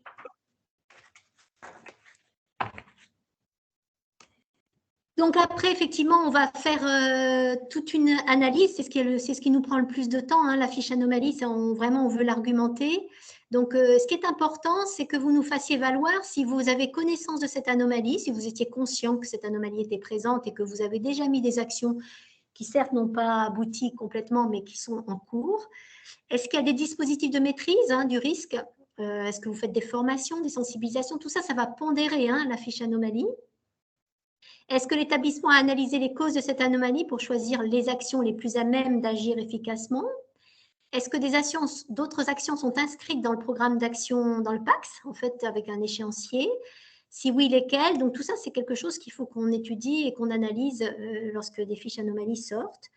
Est-ce qu'il y a des évaluations ou un suivi qui sont régulièrement réalisés pour s'assurer de l'efficacité des actions? Et est-ce que ces actions sont efficaces pour réduire la fréquence et la gravité du risque? Alors, tout ça, il faut nous le valoriser. Il faut savoir qu'une fiche anomalie, l'expert est tenu de vous en parler au débriefing de tous les matins. Donc, il va vous en parler et là, il ne faut pas hésiter à lui dire oui, on est conscient de ce risque, oui, on a mis des actions. Voilà, et ça permet je dirais, de temporiser, de bémoliser un peu la fiche anomalie, puisque il est attendu à ce qu'on la documente beaucoup par rapport aux différents éléments que vous nous aurez dit. Donc, plusieurs fiches anomalies peuvent être générées pour une même problématique, par exemple la connaissance des indicateurs, qualité-sécurité des soins. Ça peut être au cours des entretiens pro, à plusieurs reprises, des professionnels qui nous disent qu'ils ne savent pas ce que c'est. Voilà, et donc ça tombe. La liste des médicaments à risque, oui, parce que c'est plusieurs observations, donc ça peut tomber plusieurs fois. Donc, on s'attend effectivement, ce qui est très intéressant aussi, c'est que vous ayez une réaction très immédiate. Par exemple, si on vous dit, parmi les éléments, on vous dit par exemple que l'urgence vitale, le numéro unique, ce n'est pas un numéro unique, et le lendemain, vous nous indiquez que vous avez travaillé dessus, qu'il va y avoir un numéro unique. Bien entendu, il reste à l'évaluer derrière, mais on aura vu que vous avez été très réactif et que derrière, vous avez mis une action très rapidement.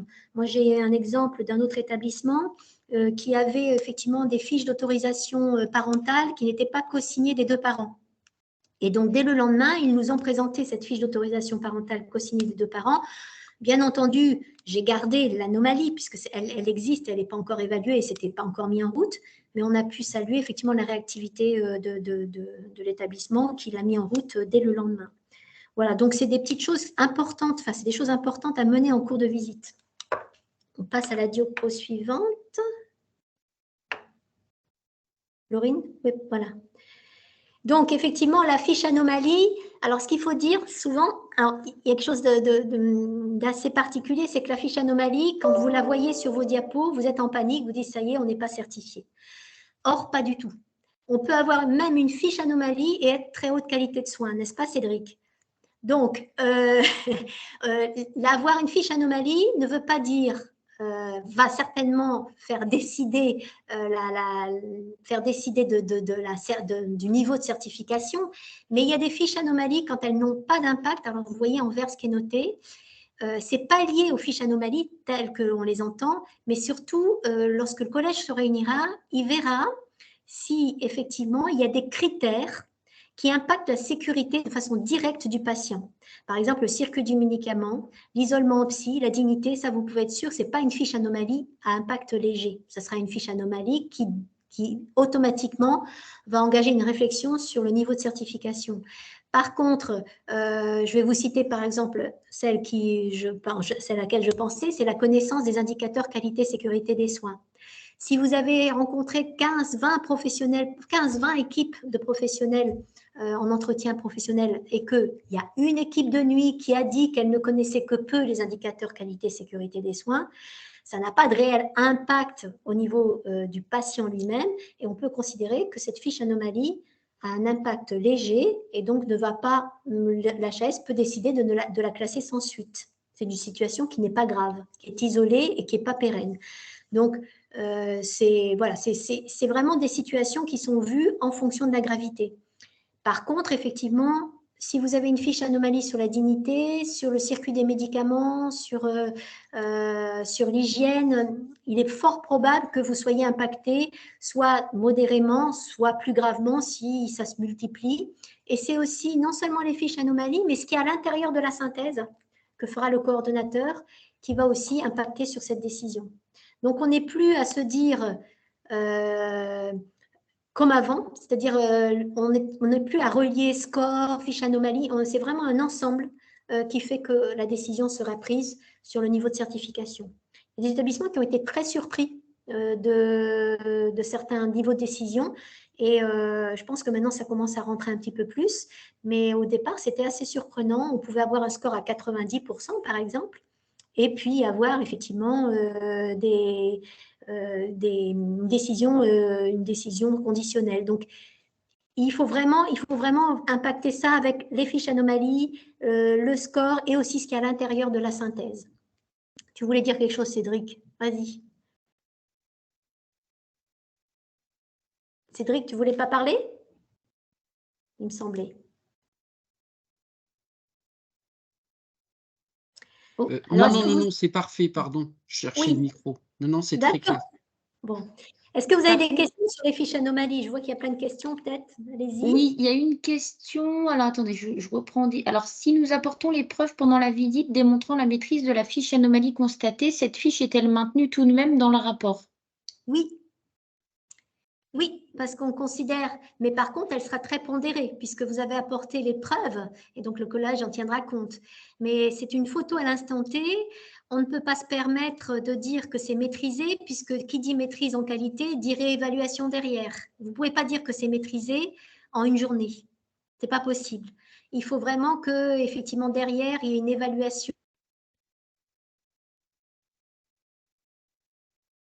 Et donc, pour nous, on considère que c'est effectivement une belle mesure, une belle réactivité, mais qui demande à être réévaluée et pérennisée. Donc là, c'est vrai, mais par contre, apporter les preuves, il faut. Par contre, il y a autre chose. Si par exemple, on vous indique une fiche anomalie et qu'effectivement, vous apportez la preuve inverse, ça peut très bien être un échange. Ça peut être soumis à contestation, si c'est ça que vous voulez dire. On peut avoir une contestation par rapport à l'anomalie identifiée. Je cite un exemple. Pour exemple, un exemple au hasard, par exemple, quelqu'un qui vous dit qu'il y a une fiche anomalie, un expert qui le lendemain vous dit qu'il y a une fiche anomalie parce que, je ne sais pas moi, le rangement des chariots d'urgence n'est pas sécurisé. Parce qu'il estime que le chariot d'urgence dans les couloirs, ce n'est pas quelque chose de sécurisant.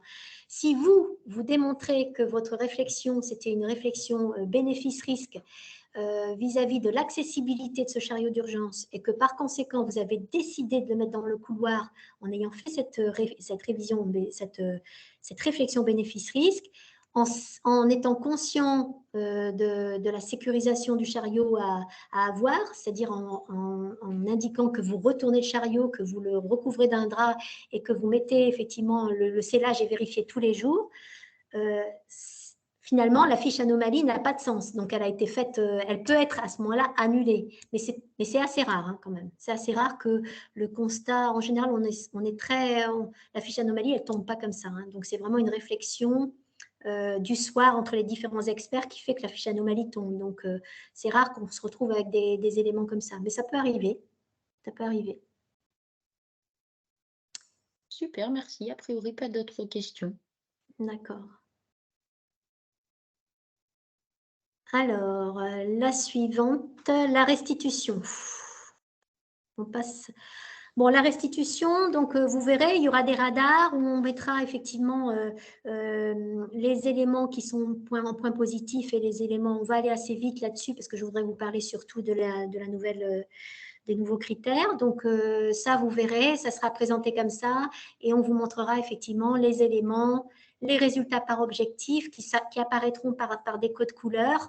Il faut savoir maintenant que nos résultats sont directement implémentés dans un diaporama Donc, on n'a plus besoin de le créer, le diaporama, il se fait tout seul. Donc, ça, c'est une grande nouveauté pour nous en tant qu'experts et une grande facilité.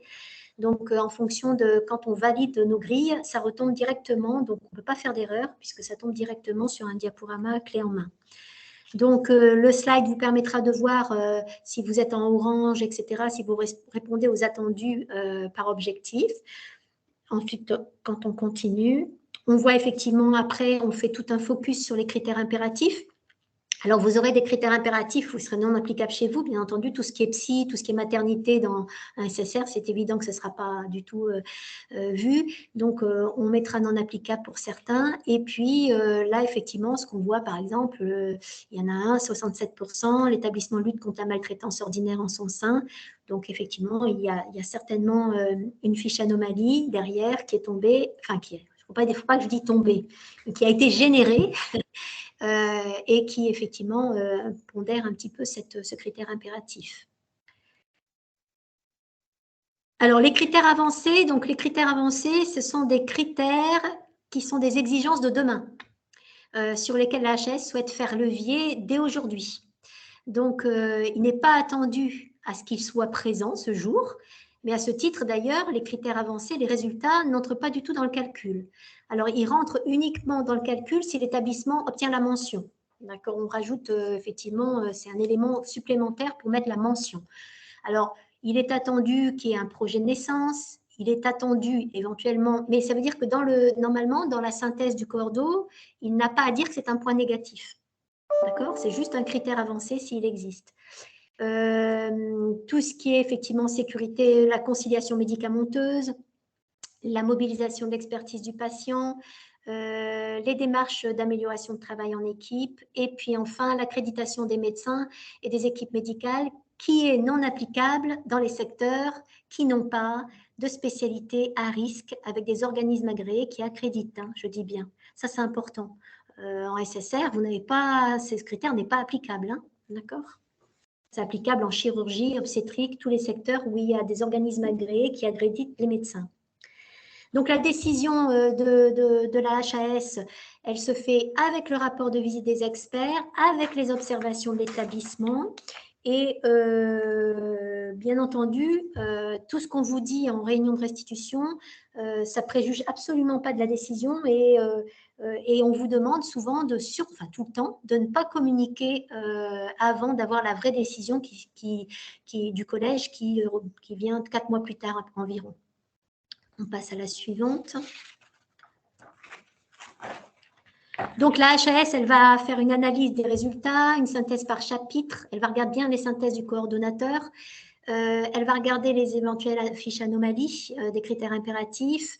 Et puis, elle va tenir compte aussi de vos observations, celles que vous allez faire lorsque vous recevrez le rapport très rapidement du cordeau. Donc là, elle va effectivement lire vos observations, voir un petit peu qu'est-ce que vous pouvez apporter. Alors, voilà, vous pouvez tout à fait apporter certaines observations pour pondérer certaines fiches anomalies. Alors, pas trop a posteriori, il vaut mieux le faire pendant la visite, mais si vous avez effectivement d'autres éléments à apporter, il n'y a pas de souci, et ils en tiendront compte. Donc, la HAS, elle apprécie bien sûr l'homogénéité des résultats, les risques éventuels pour le patient, c'est ce que je vous ai dit, hein, c'est le plus important, et elle prononce un niveau de décision. Alors, la diapo suivante, je ne sais pas si vous vous rappelez, mais on avait cette diapo avant. Alors, j'ai barré exprès, parce que maintenant, ça n'existe plus, ces histoires de 50%. Hein. Donc, on arrête de penser que quand on est à 50%, on peut être certifié. On pense maintenant on parle plutôt d'atteinte aux exigences du référentiel. Et la cible, et c'est ce que je dis à chaque début de visite, c'est 100%. Donc, effectivement, on a changé de paradigme quand même. Hein. On est plus dans une cible à 100%. Et donc, l'atteinte, ce n'est pas les chiffres qui étaient donnés en début de certification il y a 3 ans maintenant, ou 2 ans, je ne sais plus, sont plus les mêmes. Hein. Donc, on ne peut rien présager en sortie de visite. On peut supposer quand même qu'on peut être certifié. Si on n'a aucune fiche anomalie et qu'on est à 95%, voilà, on peut penser qu'on va être certifié, mais on ne peut rien présager sur le niveau de certification. Donc, quand l'établissement a une certification améliorée, il y a un passage sous 6 mois, 1 an. Et quand il y a une qualité de soins insuffisante, toute la visite est reprogrammée aussi entre 12 et 24 mois.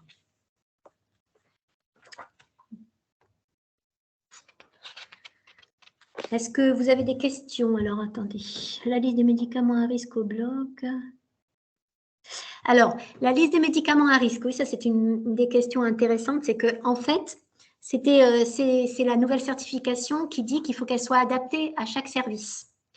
Alors, vous pouvez tout à fait décider que, par exemple, dans le pôle médecine, ce sont les mêmes médicaments à risque dans tous les services, d'accord? Mais faites attention quand même, vous avez peut-être le secteur de dialyse où les médicaments à risque seront différents. Donc, il faut, en fait, ce qu'on attend de l'établissement, c'est qu'il y ait une réflexion menée en COMEDIMS.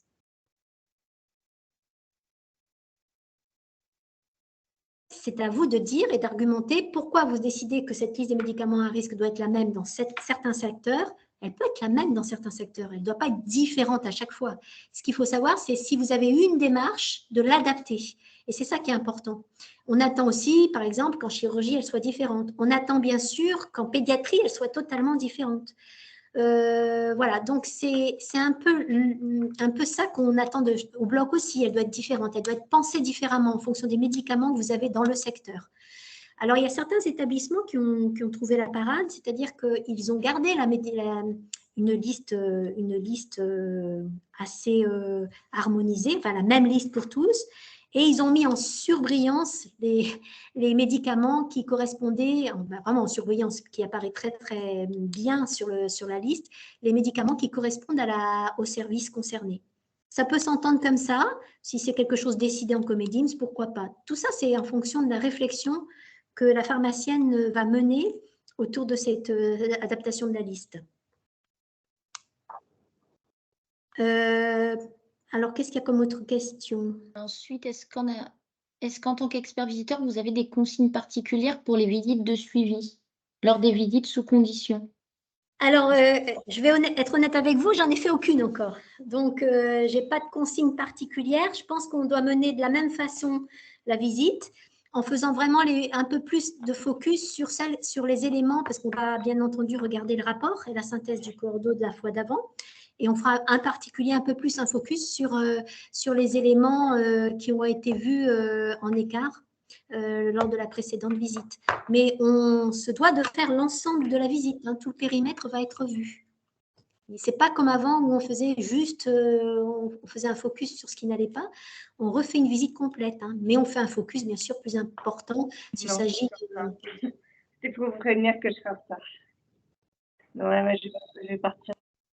Alors, pour la sécurité informatique et le RGPD, c'est vrai que le critère 362 parle des risques numériques qui doivent être maîtrisés, mais finalement, pas grand-chose de plus. Et donc, finalement, à ce jour, l'expert visiteur, qu'est-ce qu'il va regarder? Il va regarder si dans le livret d'accueil, on a intégré cette notion de conservation des données et d'information auprès du patient. Il va intégrer que cet affichage des règles d'RGPD existe. Il va regarder si effectivement il y a un DPO qui va vraiment regarder les règles justement de sécurisation des données au sein de l'établissement, mais pas plus, il n'ira pas plus loin. Alors, ce qu'il faut savoir, c'est que la future manuel de 2024 a beaucoup plus insisté sur cette thématique, puisque le numérique en santé, c'est quand même un peu des objectifs d'avenir. Donc, il va un petit peu plus insister et on aura certainement un petit peu plus de choses à regarder en matière d'RGPD pour les prochaines certifications 2024. Je ne sais pas si j'ai répondu aux questions là-dessus, mais voilà tout ce que je peux vous répondre à ce jour. Merci. Et a priori, il n'y a pas d'autres questions. Oui, les entretiens pro, on a bien dit que c'était en équipe, ce n'était pas individuel.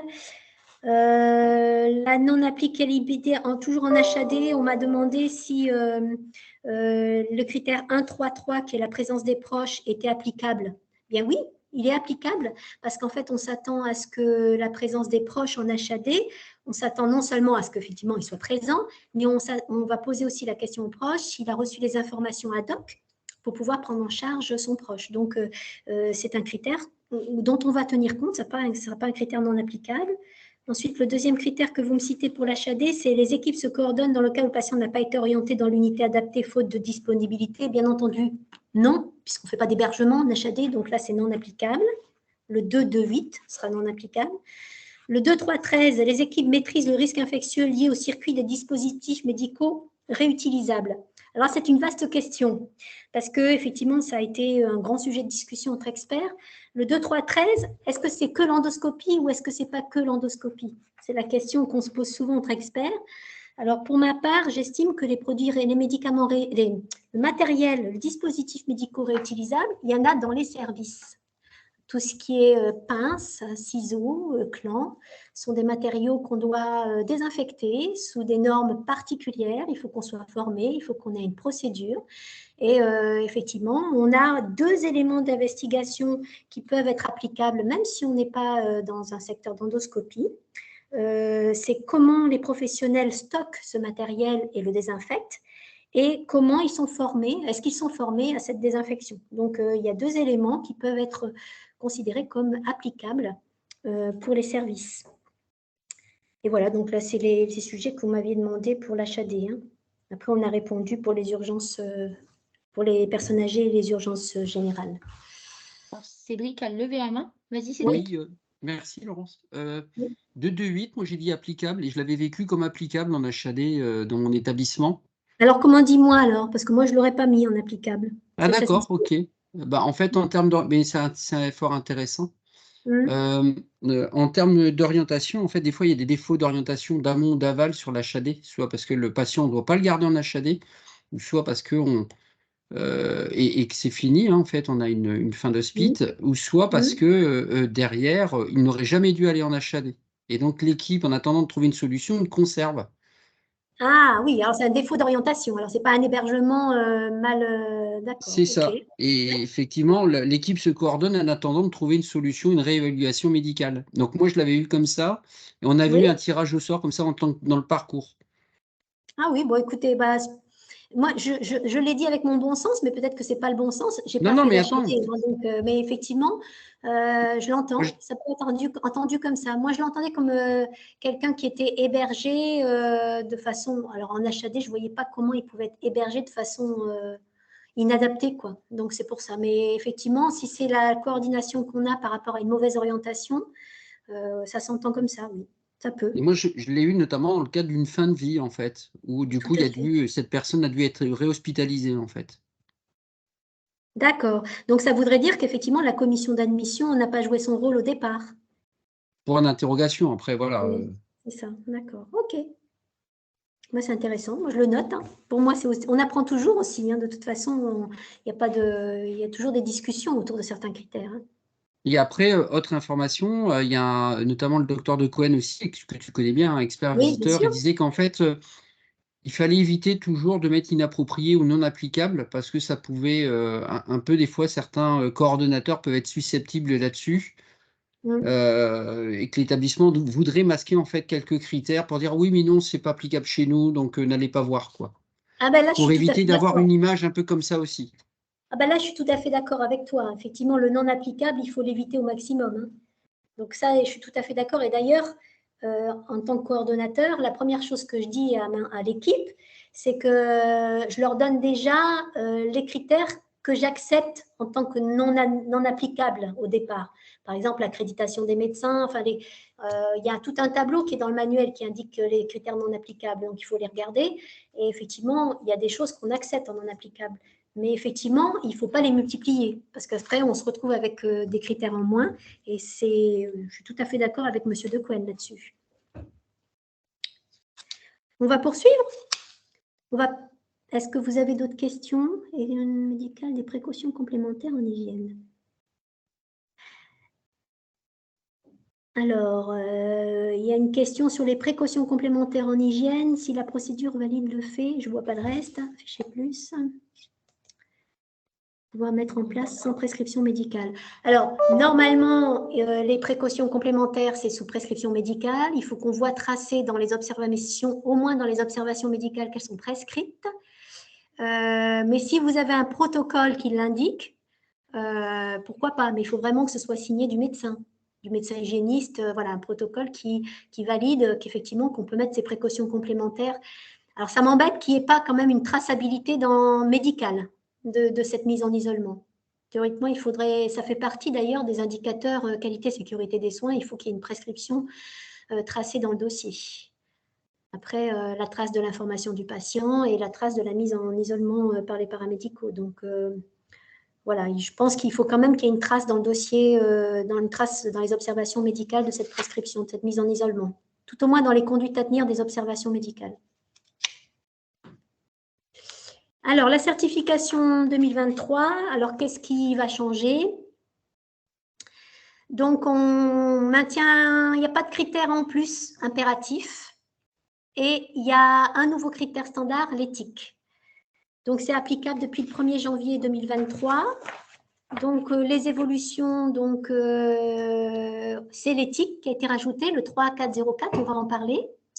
C'est l'intégration de la notion de presque accident par rapport aux événements indésirables graves.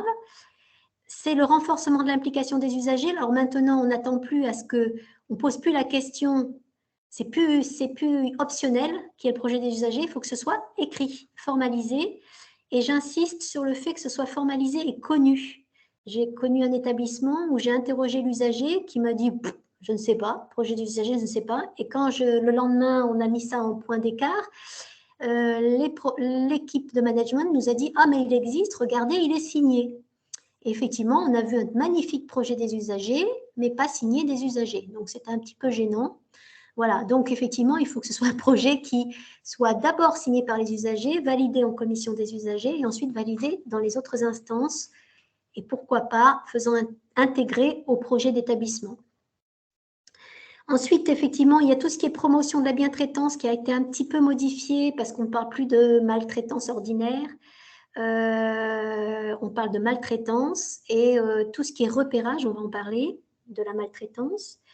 Les exigences par rapport à, vous savez, tout ce qui était sondage urinaire, ventilation, le patient qui devait être semi-assis, le cathéter avec la date, etc., qui a changé. Les exigences, ça je le rajoute en plus, mais après il y a les exigences par rapport au DMI, cette fois-ci au dispositif médical invasif, qui est passé de standard à spécifique pour tout ce qui est chirurgie interventionnelle. Et enfin, tout ce qui est prélèvement et greffe n'est plus du tout mis en traceur ciblé, c'est intégré dans le parcours des soins de réanimation, un parcours où il y a de la réanimation ou du soin critique. Et donc, on va poser les questions lorsqu'on fera le parcours en soins critiques. Donc, ça veut dire que si vous n'avez pas de secteur de soins critiques, bien entendu, vous n'aurez pas ce volet. Donc, on va détailler un peu. Donc, pour ce qui est de la transfusion, donc effectivement, moi, je l'ai retrouvé, je l'avais ressenti avant, c'est qu'effectivement, la transfusion, c'était un peu éclaté partout. C'était éclaté dans le chapitre 1 pour tout ce qui est information, c'était éclaté dans le parcours pour tout ce qui est pertinence des transfusions, et ensuite, il y avait un traceur ciblé sur la transfusion. Donc, l'HAS a bien compris qu'il fallait qu'il regroupe tout. Donc, le critère 1, qui était l'information du patient, on a d'abord supprimé tout ce qui est marqué médicaments dérivés du sang, on a bien mis produits sanguins labiles et on est passé, bien sûr, on a intégré ce critère dans le traceur ciblé plutôt que de le mettre dans un patient traceur. C'était plus logique d'ailleurs.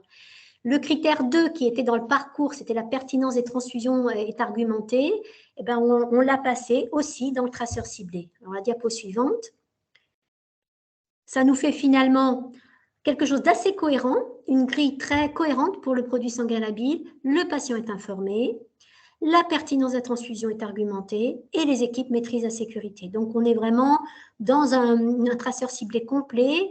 Et c'est vrai que quand on rencontre l'équipe, d'autant plus s'il y a un dépôt de sang ou autre, c'est très intéressant d'avoir l'ensemble de ces critères face à nous pour pouvoir échanger avec eux, comment ils informent les patients, etc.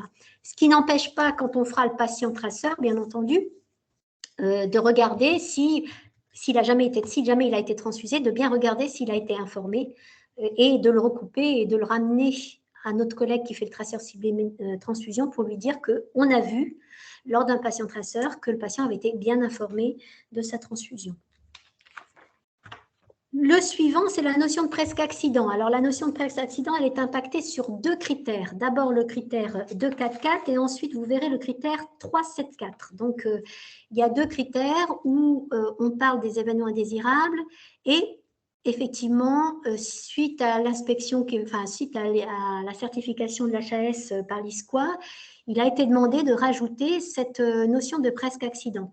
Alors, donc, il faut tout simplement que, si on passe à la diapo suivante, parce qu'on ne va pas tout redire, mais si vous passez à la diapo suivante, Laurine, il faut en fait, vous avez tout intérêt, en fait, dès le départ, si vous n'avez pas encore une visite ou si vous allez avoir une visite de suivi, de recenser dans votre bilan GDR tous les événements qui étaient des presque accidents.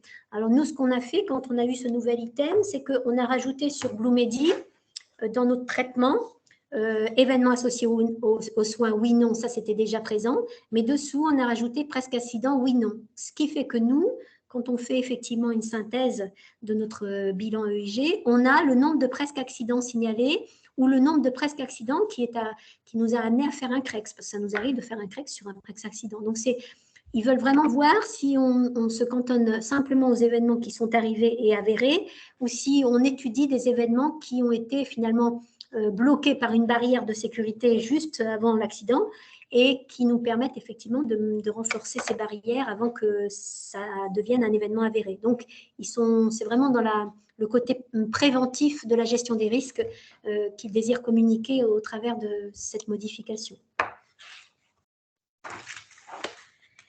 Le traceur ciblé urgence, pareil, il y avait un item dans le parcours qui était mis pour tous les parcours, c'est la pertinence de l'orientation du patient par le SAMU est argumentée par l'équipe d'aval. Ce n'était pas logique de le mettre là, donc ils l'ont transféré dans le traceur ciblé SAMU-SMUR, ce qui était logique. Donc effectivement, là maintenant, on regarde si ce dossier SAMU est argumenté, voilà, donc si la pertinence de l'orientation du patient est argumentée avec l'équipe d'aval. Donc c'est vraiment regarder avec les équipes lors du traceur ciblé. Alors, la fameuse liste des médicaments à risque adaptés et intégrés dans la grille d'observation. Donc, les équipes maîtrisent l'utilisation des médicaments à risque. Donc, là, je vous l'ai dit, hein, donc c'est l'EE2, l'élément d'évaluation 2. La liste des médicaments à risque est adaptée à l'unité et les règles de stockage, température, sécurisation sont respectées. Donc, on est passé de la méthode traceur ciblé à observation. Et je peux vous dire que les 2 premiers mois, ça a été extrêmement pourvoyeur de fiches anomalies. Donc maintenant, on a le temps un petit peu de réfléchir dessus et il faut y réfléchir rapidement dans les établissements. Donc, comme je vous l'ai expliqué, hein, dans l'événement fiche anomalie déclenché par d'autres que des traceurs ciblés, on s'est retrouvé dans des situations où il y avait jusqu'à 15 fiches anomalies sur le même thème. Donc, par contre, un truc important, parce que j'estime qu'il faut que je le dise et je le redise, il n'est pas attendu que le médicament à risque soit identifiable de manière spécifique lors des transports ou dans les piluliers nominatifs. Je le dis haut et fort par rapport à certaines idées qu'on s'en fait. L'important, c'est pourquoi vous l'identifiez. Vous l'identifiez dans le stockage pour éviter de vous tromper ou être vigilant par rapport à ces médicaments. Une fois qu'il est dans le pilulier, ça correspond à une préparation avant administration. Et là, ce qui est très important, c'est qu'il soit identifiable dans son blister et que vous puissiez le vérifier avant de l'administrer. Donc, le logo n'a pas de sens au-delà du stockage. Et d'ailleurs, je me le suis fait confirmer par l'HAS, ce n'est pas du tout un attendu qu'il y ait des logos d'identification dans les piluliers, d'accord, des médicaments à risque. Pareil pour les transports. Il n'est pas attendu que pendant les transports, on ait des logos d'identification, puisque pendant le transport, il ne se passera rien. D'accord? Donc, ce qui est important, c'est le stockage et la vigilance qu'on doit avoir autour de ces médicaments à risque. Voilà, donc dans les services.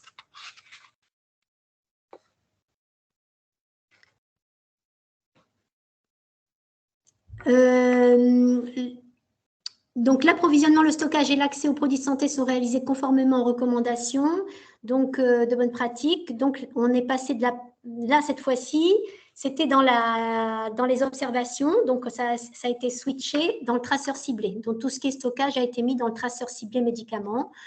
Et un point aussi, la PUI, la pharmacie à usage intérieur, fait pas partie du périmètre de ce critère. Donc, on n'est pas là pour regarder ce qui se passe à la pharmacie.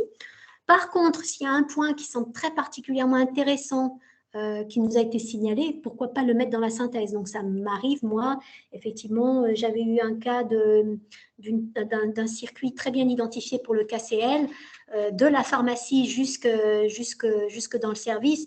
Bon, on peut le citer, mais ça ne fait pas partie des attendus. On n'est pas là pour investiguer la pharmacie.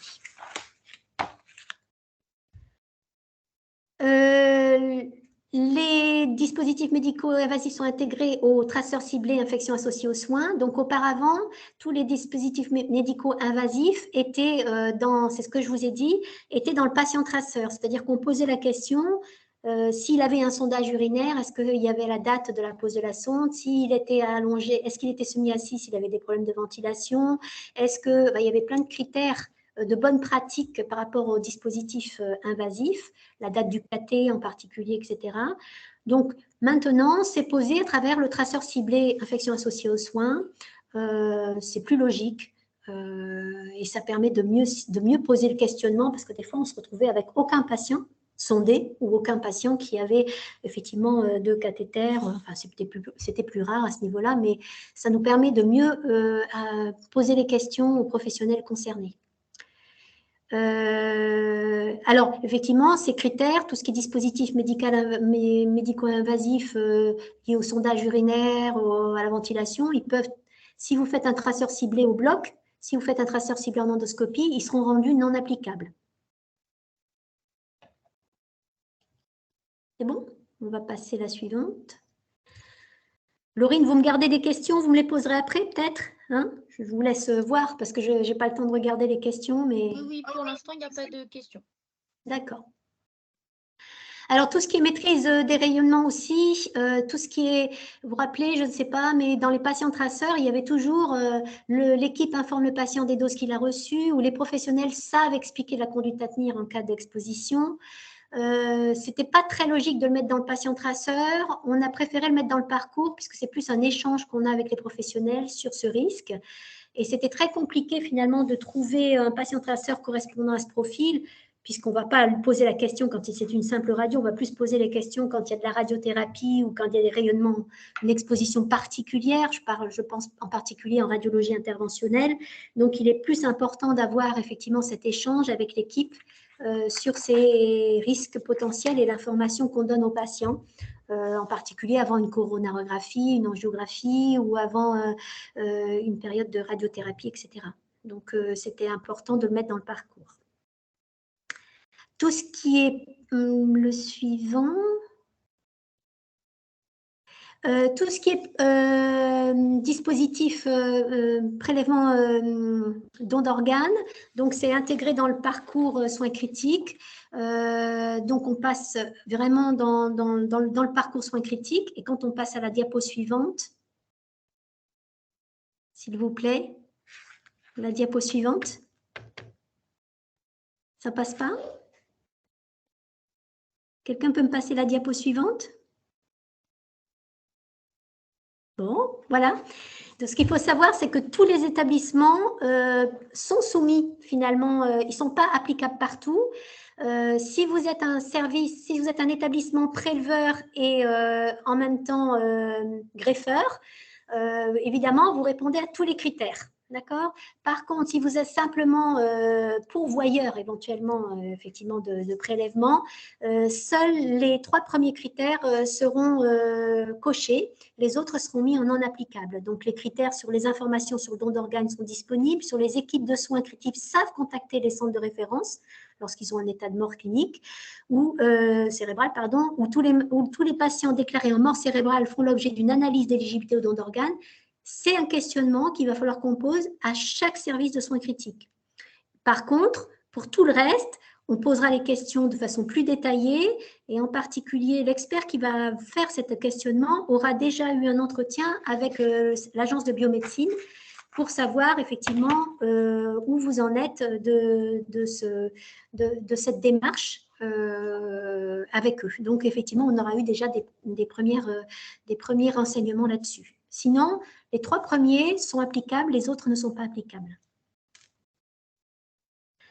La maltraitance, là, il y a effectivement, ils ont rajouté la notion de repérage. Alors, la notion de repérage, alors il y a un critère qui, moi, me semble difficile à à tenir, mais enfin bon, c'est effectivement la notion d'avoir les codages PMSI. Moi, j'en ai pas retrouvé, mais il y en a qui en retrouvent. Effectivement, c'est tout ce qui est les codages par rapport à la maltraitance.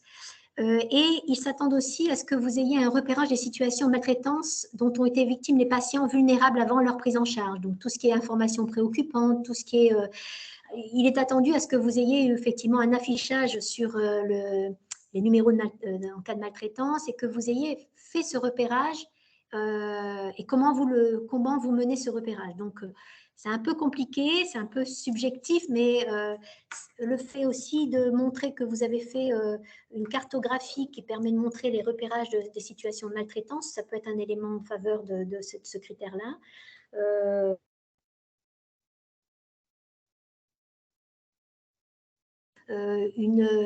Un travail autour des maltraitances, une déclaration qui se fait et puis une déclaration qui est connue des professionnels, une possibilité de déclaration connue des professionnels.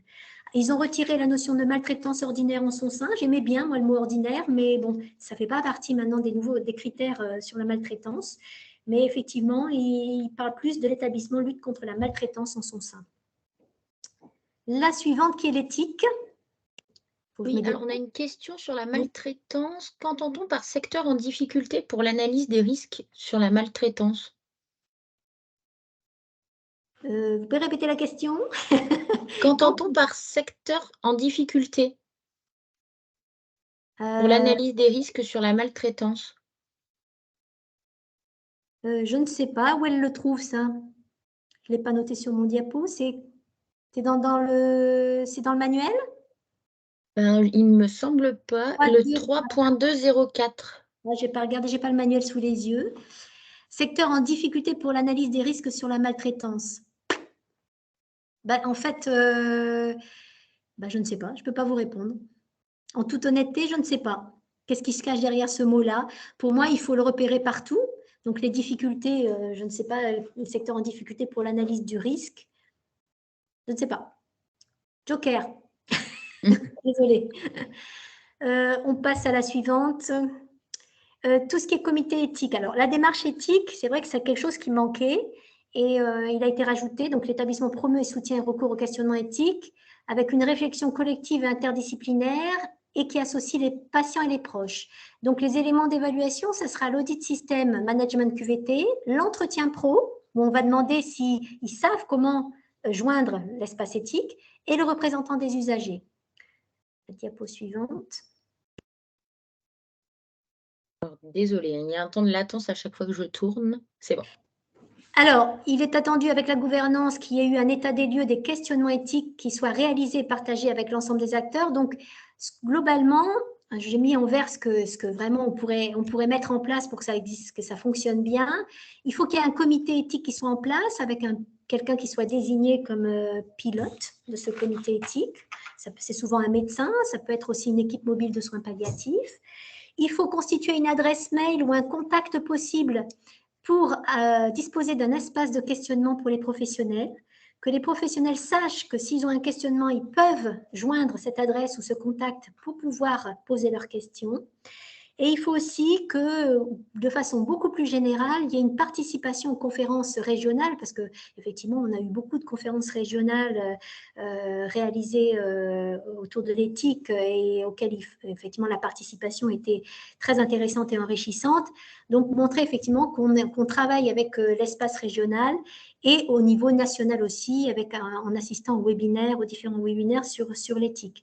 Donc, en fait, ils attendent à ce que non seulement la gouvernance et vraiment une sensibilisation et un état des lieux des questionnements éthiques, mais que les professionnels sachent nous dire « Ah ben nous, on a ce questionnement, on en a parlé, on va en parler en espace éthique », qui est vraiment une fenêtre ouverte pour pouvoir échanger autour de certaines pratiques qui posent problème, et un problème éthique au sein de l'établissement. Donc, c'est vrai que c'est quelque chose qu'il faut construire et surtout faire savoir auprès des professionnels. Après, il est attendu effectivement à ce que les professionnels nous disent qu'effectivement, ils ont eu des questionnements éthiques pour lesquels on a eu des réponses. Par exemple, de façon indirecte, on a répondu à un questionnement éthique à notre niveau sur Soissons. C'est qu'il y avait un questionnement éthique sur les directives anticipées. On a travaillé avec l'équipe mobile de soins palliatifs et on a fait des ateliers flash minutes autour des directives anticipées. Ça aussi, ça peut être une réflexion éthique. Il n'y a pas que l'espace éthique, ça peut être aussi des démarches où on va vers le professionnel pour discuter sur des questions éthiques dans les services.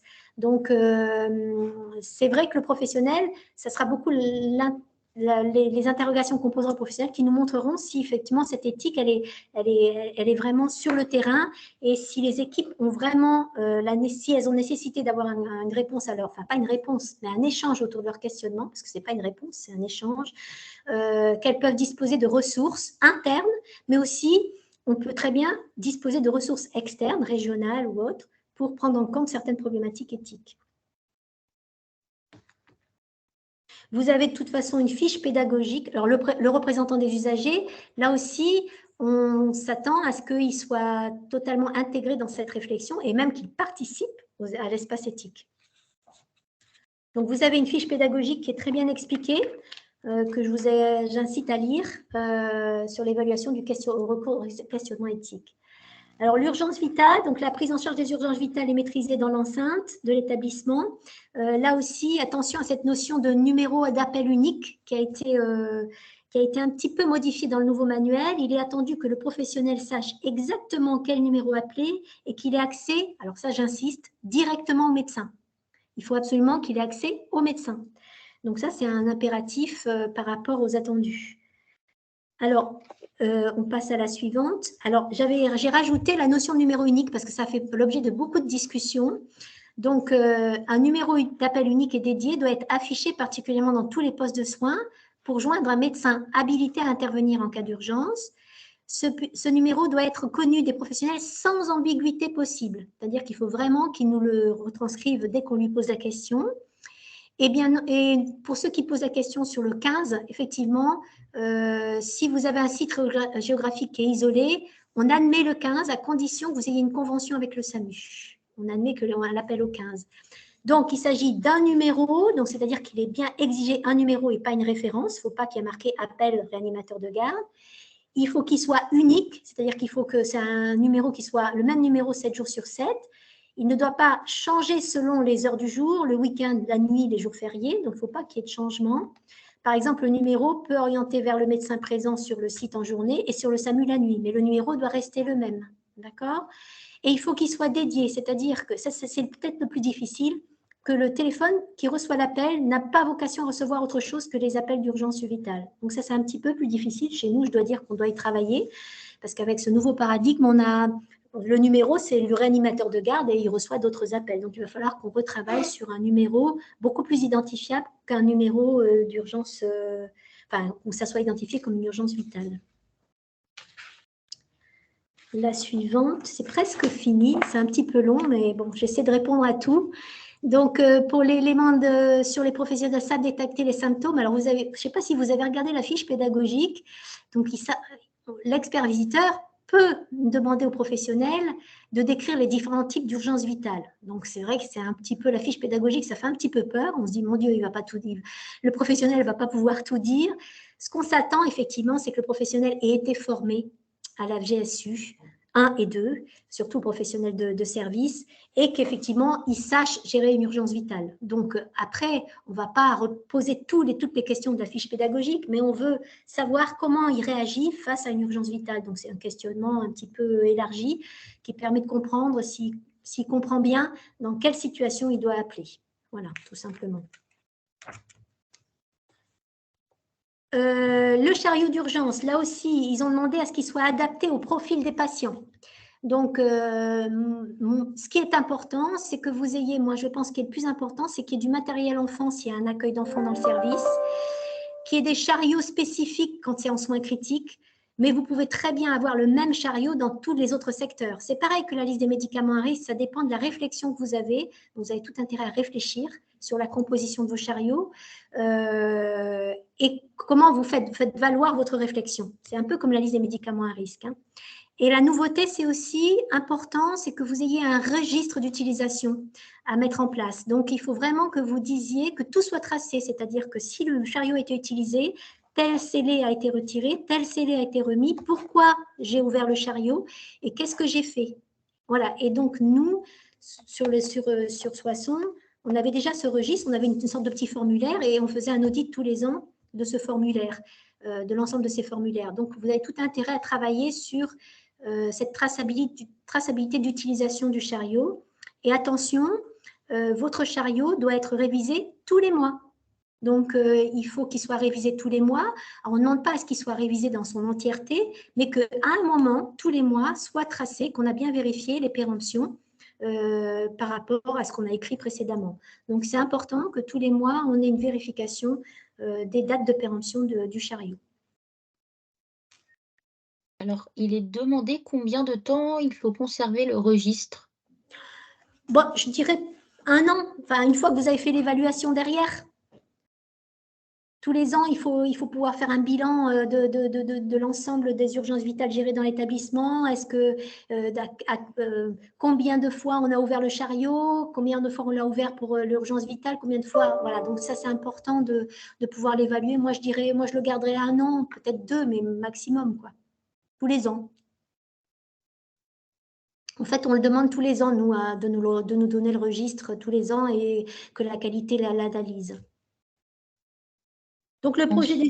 Oui, allez-y. Ensuite, c'est pour l'urgence vitale. Est-il accepté d'avoir l'organisation suivante, un numéro unique dédié avec un médecin de 8h30 à 16h30 dans l'établissement et en dehors de ses horaires, appelez le 15? Eh bien non, il faut que ce soit le même numéro. Il faut que ce soit le même numéro. Donc, c'est ça le problème. C'est qu'en fait, enfin, ça dépend un petit peu si vous l'expliquez. En fait, c'est une histoire de bon sens. Hein. Donc, il faut que vraiment, on n'ait pas d'ambiguïté possible. Parce que 20h30, ça peut être 20h45. Enfin, il ne faut pas qu'il y ait d'ambiguïté possible. Et en fait, la notion de numéro unique, elle a été mise dans ce sens-là. Mais si vous argumentez que vous n'avez pas d'autre possibilité que de faire comme ça, à ce moment-là, il faut vraiment l'expliquer et expliquer pourquoi vous l'avez fait, avec la notion, toujours cette notion de bénéfice-risque. Mais à la limite, il vaut mieux que ce soit le 15 systématiquement que d'avoir 2 numéros avec des horaires séparés, quoi, 2 numéros différents. Mais je sais que dans mon établissement, on doit aussi y réfléchir parce que ce n'est pas si simple que ça. Alors, le projet des usagers, donc ça, c'est le petit changement. Je vous ai dit, hein, le projet doit être validé. On en a déjà parlé. Ça, c'est encore une nouveauté. Et je crois que c'est presque fini. La diapo suivante. La répartition des IQSS, effectivement, on a changé. Il y a des petites choses qui ont changé. On ne marque plus que les professionnels connaissent les actions mises en place. Plutôt que mettre en place des actions, on leur dit est-ce qu'ils connaissent les actions mises en place. Et puis, certains éléments d'investigation sur les IQSS ont été intégrés dans la grille de l'audit système dynamique d'amélioration plutôt que d'interroger le professionnel parce que c'était un petit peu complexe. Donc ça, c'est globalement des petits ajustements, mais pas grand-chose. Voilà. J'ai essayé d'être le plus complet possible, c'est pour ça que j'étais un peu longue, je m'en excuse, mais voilà, donc pour vous montrer un petit peu tout ce que je peux vous apporter à mon niveau. Merci beaucoup, parce qu'on a, je pense, eu pas mal d'infos et au vu des questions et des remerciements, je pense que tout le monde a eu réponse à ces questions. Est-ce qu'il y a des dernières questions ?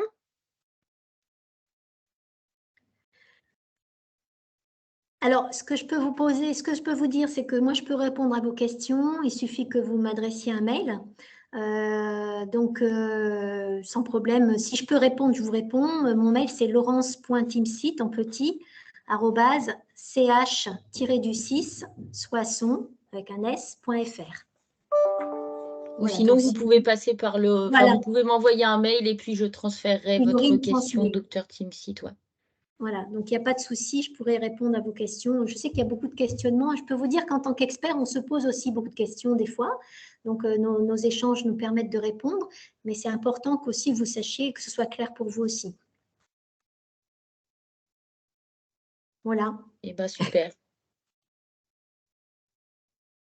La checklist des critères impératifs, vous la trouverez très facilement. Il suffit que vous fassiez la checklist des critères impératifs. Dans le manuel, c'est très facile à reproduire, hein. Vous reprenez tous les critères en rouge et vous les avez, les critères impératifs, dans le manuel, hein.